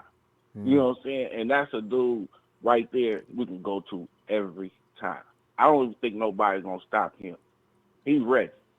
Right, could be. That boy is big. He shows a lot of power out there. Fast and strong, huh? Yeah, it could be. He shows a lot of power out there. But, you know, I have a feeling in the beginning DK would be used in special situations for a while. I think he'll work fine in Shanahan offense because he has speed. And Shanahan like speed. And remember, look what he did with Julio. So, but you got to remember now, you got to give those kids coming in the league, you got to give them time to adjust to the NFL speed. I'd say look for DK would probably start to show this domination probably midway through the season. You might get glimpses. DK is that guy that's going to be from next year. I mean, he owns the NFL. That's why I wish he'd get him. They get him on our team now. He's worth. I'm just saying, Ronbo, he's worth the first round pick. No doubt. I hate to say it. No doubt. No, don't hate to say it. DK's definitely a first round pick. I'm talking about I'm gonna put this on everything. I don't care what nobody say. He worked that second round pick. Oh, you mean his number 2 pick? That's just my opinion. Am I right on that? You mean that's how I feel how dominant he Monroe, is question. on the field. Just get this cleared up. You're saying the number 2 overall pick in the draft, right? Yeah. Yeah, okay. Because you said second pick. I don't know if you meant second round or number 2 No, overall. he was our second round pick. I think he's that good. That's how I feel. I was watching him on the field. That man, I was like, God, his hands are strong. He's swole. He's big. He's 6'5". He can run hella bad. He can go past people. Somebody that tall to go past people like that. Yeah. Those type of receivers is hard. Those don't come around like that too often. We need to see him a little further in the NFL before we can make that conclusion. But the dude is definitely a badass. Boy, ain't no doubt about it. And actually, the 49ers are probably going to address, and just by what you can see coming, you would think they're probably going to try to take care of that edge because people are sick of that for years. But if they could trade back in the first round and You got too much money, though. Who? We got money to spend for that. I was going to go to that point. That's why if anybody's available. See, this is the thing. You can have all the money in the world. If nobody's available, then nobody's available. All the best edge rushers have pretty much been either franchise tagged or given a contract. So what's left is what? Kyle Shanahan been looking at that Montez Sweat. We can get him in the later round. Well, yeah. It's a pass rushers that he's been working with in that Shrine game that he likes. That's why I said, True. You might as well go get those. If we're going to draft those, we can go draft them in the later round. But DK Metcalf, he should go number 2. That should be our pick. That's just my opinion. Yeah. Hands down. If both are good, Josh Allen, I understand. But we also need that receiver that replaces that Garcon side, and he's the one. And I'm trying to tell you, he's the truth. But I got a feeling I think Dante Pettis is going to take over Garcon's job. But you know what? You never know. Whoever they draft could come in and be dominating enough. Maybe he beats out Pettis. And one would say that, and just getting him, I feel like that'll make Goodwin. If you imagine putting Goodwin in the slot, oh my God, he gonna tear the slot up. Yeah, but I still want Goodwin. And that keep him from getting hurt too much too. He's too small to play on the outside. Yeah, but he's gonna get torn up on the inside too, though. You know what though? With Goodwin, you want to utilize his speed to spread the field. Even if you're not a Goodwin fan, you still want to use him for that. Just get him to. No, I'm a big Goodwin fan. I just see when he showed me how he could run routes instead of just doing the deep thing. That's why I said, okay, we can't put him in the slot because he knows how to run routes. So if we put his quickness in the slot, just imagine having him in the slot, and you got to worry about DK over there, and you got to worry about Pettis on the other. Oh my God! But you know what? If you got DK and you got Marquise on the other side, now the defense is going to have to honor Marquise Goodwin. If you let him go, you're dead. So they've got to do that. And as he drags it, let me just finish. You do that, and now you've given DK more space, and you've probably left him with nothing but a linebacker and a corner.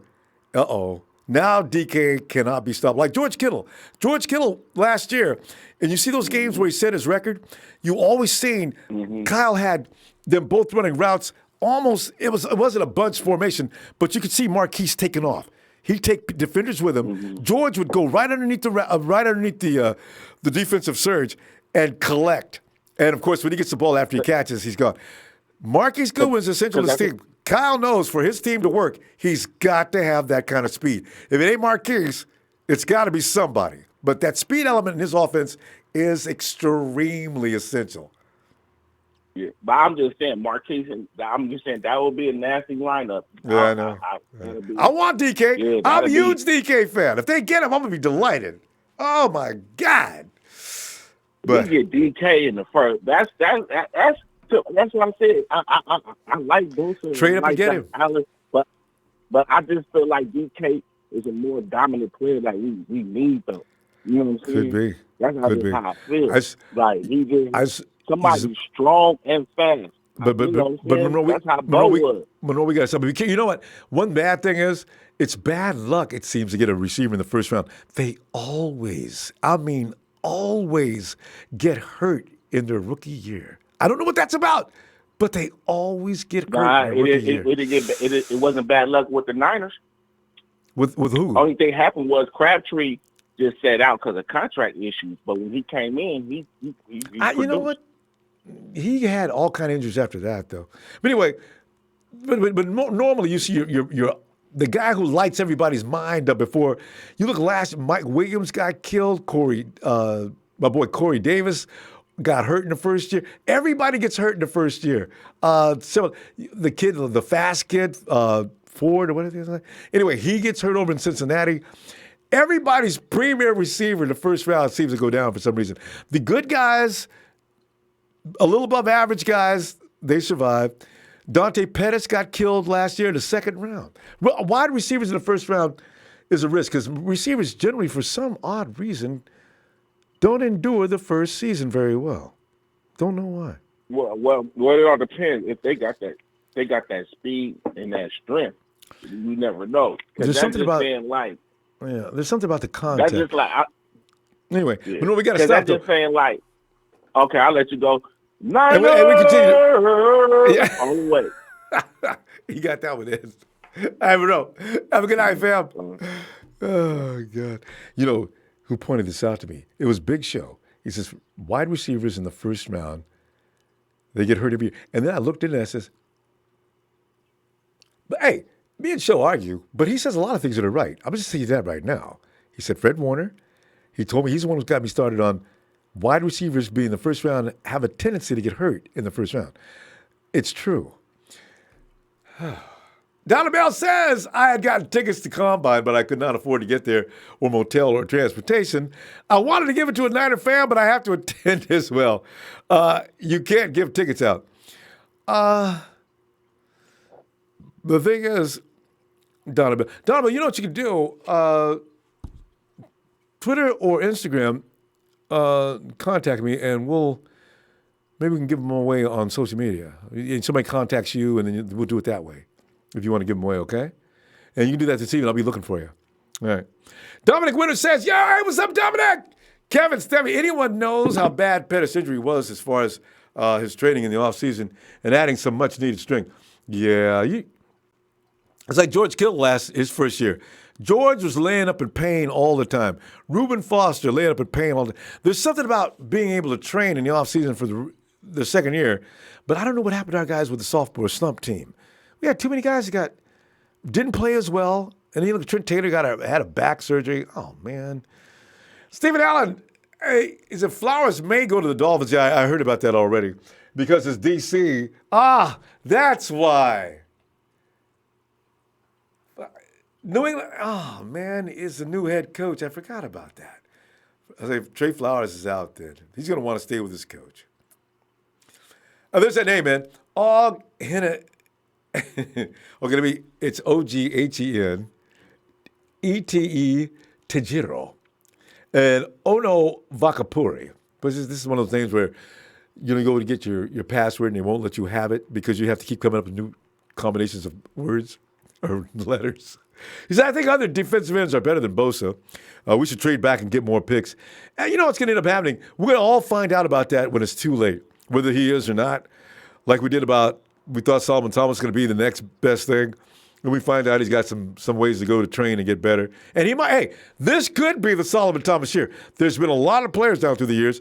If the organization is patient, they tend to blossom sometimes. So we'll see. John McNair says we are moving to a wide 9, which plays better into Armstead and Solomon's strengths. A search and destroy linebacker is the missing piece. John, that's a good point, man. Because we ain't got Navarro Bowman anymore. I wish we had. See, this is where you want Navarro Bowman. If there's a such thing as a seek and destroy linebacker, Bo was it, wasn't he? Man. Big heck.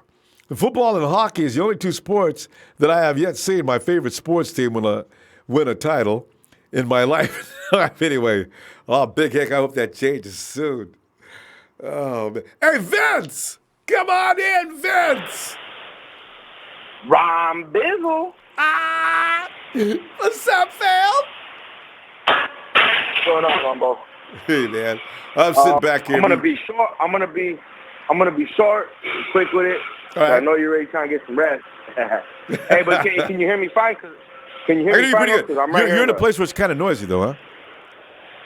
Well, I'm right here at work. I'm a welder, so I got a lot of welders and all this shit. Oh, boy, I tell you what, we could talk a while. You're a welder. I did that for a while.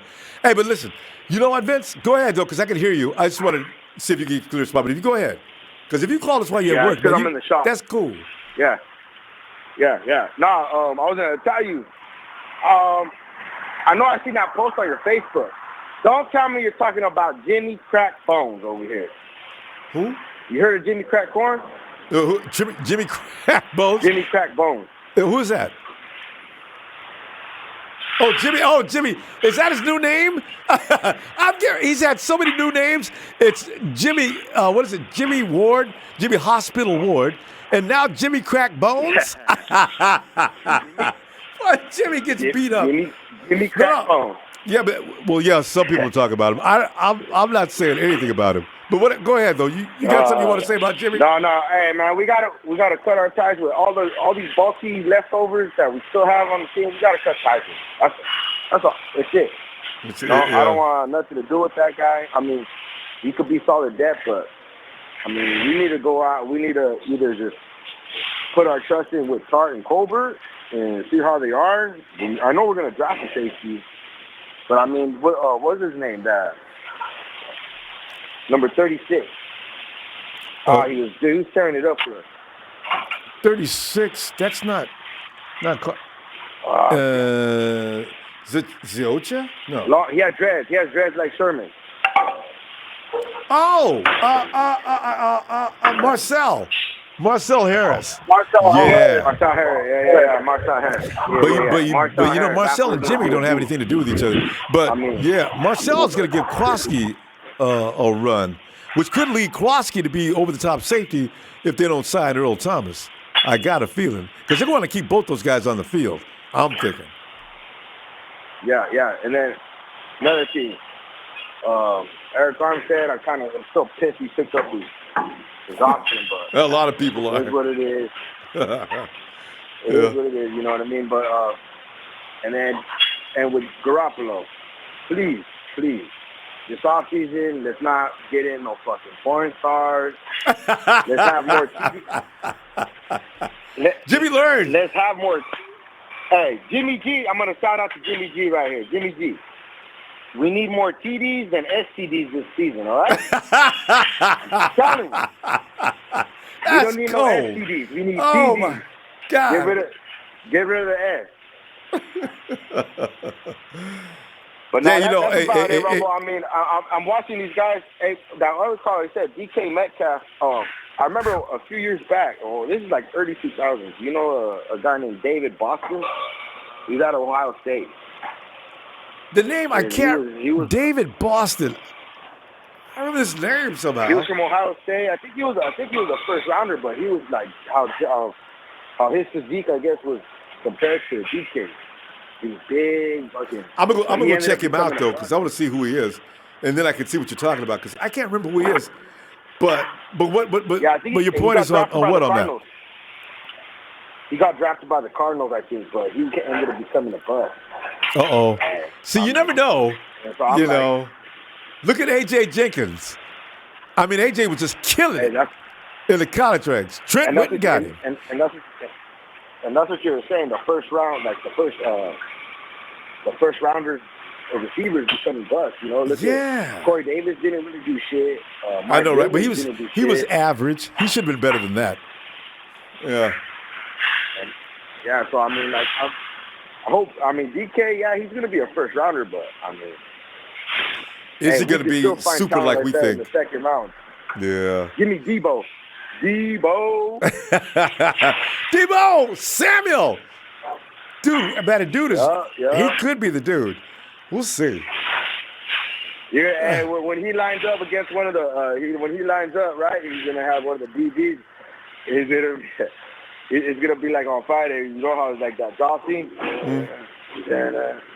Deebo, he reminds me of a little like a young Bolden. You know, I don't remember Bolden coming out of college really, but he looks like he's like that fucking strong, physical receiver. You know, tough guy. Well, hey, Vince, let me go ahead and get back to work, Vince. Appreciate you getting in here, man. Maybe I'll see you tomorrow, okay? Yeah. All right, Vince. Sure, I'll give you a call. Thanks, fam. All right, have a good night. It is this Vince out on the site. And Coach says, Jimmy G's a real deal. Our team goes as far as he takes us. Offense going to score points, and our defense, that's why edge is our number one priority. And an inside linebacker that makes us a top 5 defense down. If we're going to do the 9, spread 9, you know what? We are going to have a linebacker that's got to be an absolute fiend. I do like Fred Warner in this road, though, in that role. But I'd like to see another guy. Mike Vick Jr. says, move Solomon inside to Butler or Armstead next to Butler. Trade Solomon for a pick or AB. Would Pittsburgh be interested in well, maybe because I don't know. I believe we need a number one because we Jimmy G was playing. He was getting sacked a good number of times because our receivers were not getting open. No, I emphatically disagree with that. No. The thing is, they've got to get used to that system a little better. Remember, Matty Ice him and Kyle hated each other the first year that they were trying to get that system down. But you notice after Matty Ice got that system down and all the receivers, it's not a one-guy thing that you can blame. If that offense is struggling, it's not because all the receivers are covered. It has more to do with timing. It has to do with people running routes in certain areas and being at the certain marks and spots, and Jimmy's going to hit them. The offensive line, of course, has to do a job, but Jimmy's release is faster. So you can bring in new receivers, but you're going to probably end up with the same result. It's not like that. So, and I don't know why people keep saying the receivers aren't getting open. Hey, Jersey Joe! Hello? Who is this? It's me, Ronbo. I had too much coffee, man, so I'm kind of I'm quiet. Jay! Where you at, man? Ronbo, man, I love it, brother. He's going almost on a good 4 hours now. I thought I was feeling like it might be 4 hours. I always start to feel a little worn out. But I stay a little pumped up because I'm having fun. But go ahead, JJ, it's your time, though, man. What are you thinking? I don't know. I just want to call him. I didn't know you were still going to be on, so I'll just call it. Of course. Did Show call in already? Oh, you missed Big Show. Yeah, he came in but hey, he says we have two. We have 2 weapons now. He hated to admit it, but he says Jimmy has Kittle and Pettis. Yes, he says I haven't said anything bad about Pettis, so we got up to 2 weapons. He still would not acknowledge Marquise Goodwin does not matter on this team. He's hated Kendrick Bourne forever. He didn't mention anything about Selleck. So, we still need more weapons, and we don't have any. But Dante Pettis is 1 weapon added now. Well, we need I wouldn't mind that Metcalf, but I wrote in the message, too. I mean, you guys got to – you can't look at everything too much on highlights because everyone looks good in the highlights, I know. Highlight video. The coaches be knowing, too. They won't pick you on the highlights. They'll go look at the real film, the whole game film, and that's how they make their decisions. And I want to cut Bourne, of course. Yeah. I forgot you and Show agree on Kendrick. Say what? Yeah, I forgot you and Show agree on Kendrick Bourne. No, I keep him. I'm just saying I want to cut him, like literally. I don't want to cut. That's right, damn it. Kendrick, look out! If you see a guy coming down the street with a knife in his hand, that's JJ! Run! Well, with that said, too, it shows right to a point when it comes to with Bosa. I do want him, but again, like you said it too, Ronbo. We really don't watch college. I'm not into college football at all, to be honest. I have no clue what to look for at all. But I heard today again when they had the little interviews and all that one dude was actually looking at both, and they said, don't look at just at what he does. He didn't call it. It's like just on what he sees already. He can already get a double-digit sack record in the pros. So I don't know. I'm still on the fence. I would like him. I don't know anything about Josh Allen or anything either, but yeah, I just you see how his brother did his first year with the Chargers? Didn't he get 10 sacks? And he came in like in about game 3 or 4 because he was having trouble with his contract. So, and then they say Nick is better than he is. I am dying to see what that looks like. You're better than your brother? Get out of here. I still don't believe that. Because Joey is a terror. And Nick is better? What? Really? So, we'll see. So, yeah, again, I'm always on the fence. I'm always leaning a little bit more towards him. But then I hear certain things. It's the same thing with AB. I think he'd be a great addition to the team. But he's just like Warren. I don't like him as a person. To be honest, I've always liked OBJ. I've always liked that dude. Oh, everybody does. I don't know if He's a we ever weapon. get him. But who we really got to get is that Walt Donaldson. I'm telling you. Yeah. Who's that guy? What's his name?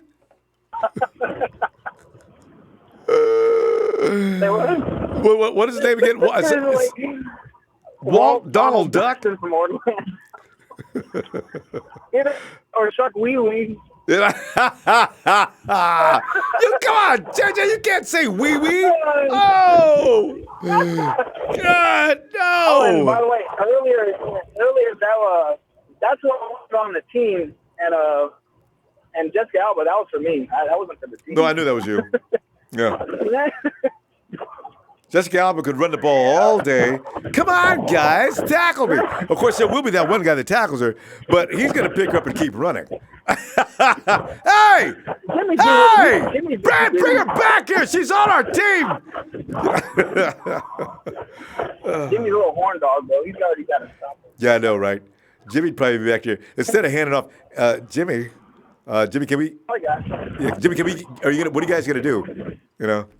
We're trying to run a game here. Hey, but here it is. Hey, JJ, here it is. We're heading toward. When did Jimmy mess up last year? What month was that? What did he what? When did Jimmy first start dating the special actress? What month was that? It was like a couple weeks before the season started, I think. No, it had to be earlier. It had to be earlier than that. That everything touched the gold. Yeah, worry. I thought that was it right after the season last year? Or did he wait a minute? I thought he was after the draft at least. Yeah. Anyway. I couldn't tell you. Yeah, no, Jimmy's got better taste now. And if anything, he's not going to get caught in public. But be careful. Don't get caught up in any Robert Kraft situations, though. Can you see Jimmy? Oh, my God. And the NFL still has to punish Robert Kraft. He's part of the NFL, too. So, how do they punish him? I know I've seen something where he's got a big old crush on that Kate Upton, so we already know he likes them double D's. So. Yeah, no, oh yeah, he likes a lot of. Said he needs to get more TDs. Yeah, he likes a lot of sweater. Hey, JJ, we got to go though, man. All right, I'll look for you tomorrow, okay? JJ? All right. Hey. Okay, JJ, I'll see you tomorrow. All right. Let me check out it. Jorge Sanchez, Jorge! He says, big respect, Ronbo and the whole dang Niner gang. Every time we speak, we go to peak week to week. Yes! Andre Smith. What's up, Andre? Tone Martinez. What's up, fam? Alex Pritchard, 49ers, go. Truth hurts. Niners! Dimitri Tanner says, with so many edge rushers in this draft, the 49ers will look to trade down. As long as we get the right one, Dimitri, don't get one that comes in and does Corey Limonier. Oh, please don't give us another Corey Limonier episode. Man, my God. See, that's what they call Nick Bosa a safe pick. Probably Josh Allen's probably a safe pick too. But after you get down there, they might be good, but there's a chance that they might be coily, man. Yay. Nobody should have to go through that twice. Maybe not. Maybe not. I'm just hoping not. Big X has been a Niner fan for 17 years, and I'll be damned to be called a bandwagon when we start beating that ass. Big X, nobody's going to do that to you, man. We've seen your neighbor out here too many times. Now, outside of here, guys like Big Show see you, not Big Show. What is it? Rudy. Where did they get Big Show? Rudy. Big Show's probably saying, how do you mix me up with Big Show or Rudy? Chris Wall, it's been here for a while. I'm probably running out of brain cells. Chris Wall says, if can get Bosa and Metcalf. Oh, that is my dream. I agree. And Darryl Diggs, I think we should be better off getting 2 pass rushers off of the free agent market and trade down for 2 more picks. Darryl, if there's anybody out there that can do the job, there's not going to be a lot of good pass rushers. So you got to get one. Don't want to go out of the first round for that pass rusher. And if you do trade down, I'm saying, don't go too far down. You have to get one. Because look at Bradley Chubb. Bradley Chubb ended up being exactly what he was expected to be. You got to be careful about this, because if we end up going another season with no pass rush, don't do it again. That would be 3 years in a row without a pass rush. No, got to be careful with that. Ronbo, it's a rough day for me, JMJP. I'm glad you're on right now to get my mind off things. Salute. Appreciate it. JMJP, man. It's all good, fam. It's my pleasure, believe me. Canada 49er fan. With a healthy Jimmy drafting a top defensive end, free agent, and a third-place schedule, we could repeat 2011, 13-3. See, that's the attitude. There's no need to think this team is doomed because of a lack of 1 or 2 players. I mean, they could be a nice addition, but the machine mostly needed its parts to come back. It's like somebody came in, lifted up the hood on a 49er car, threw the distributor cap out, pulled out the water pump. What else can you disconnect here? Distributor cap, get rid of that. Your car's not going to run. I mean, that's what I'm saying. This desperate need for everybody is probably not accurate. Give me the guys that we had, and let me see then. Hey, Jimmy Armstrong, what's up, Niners?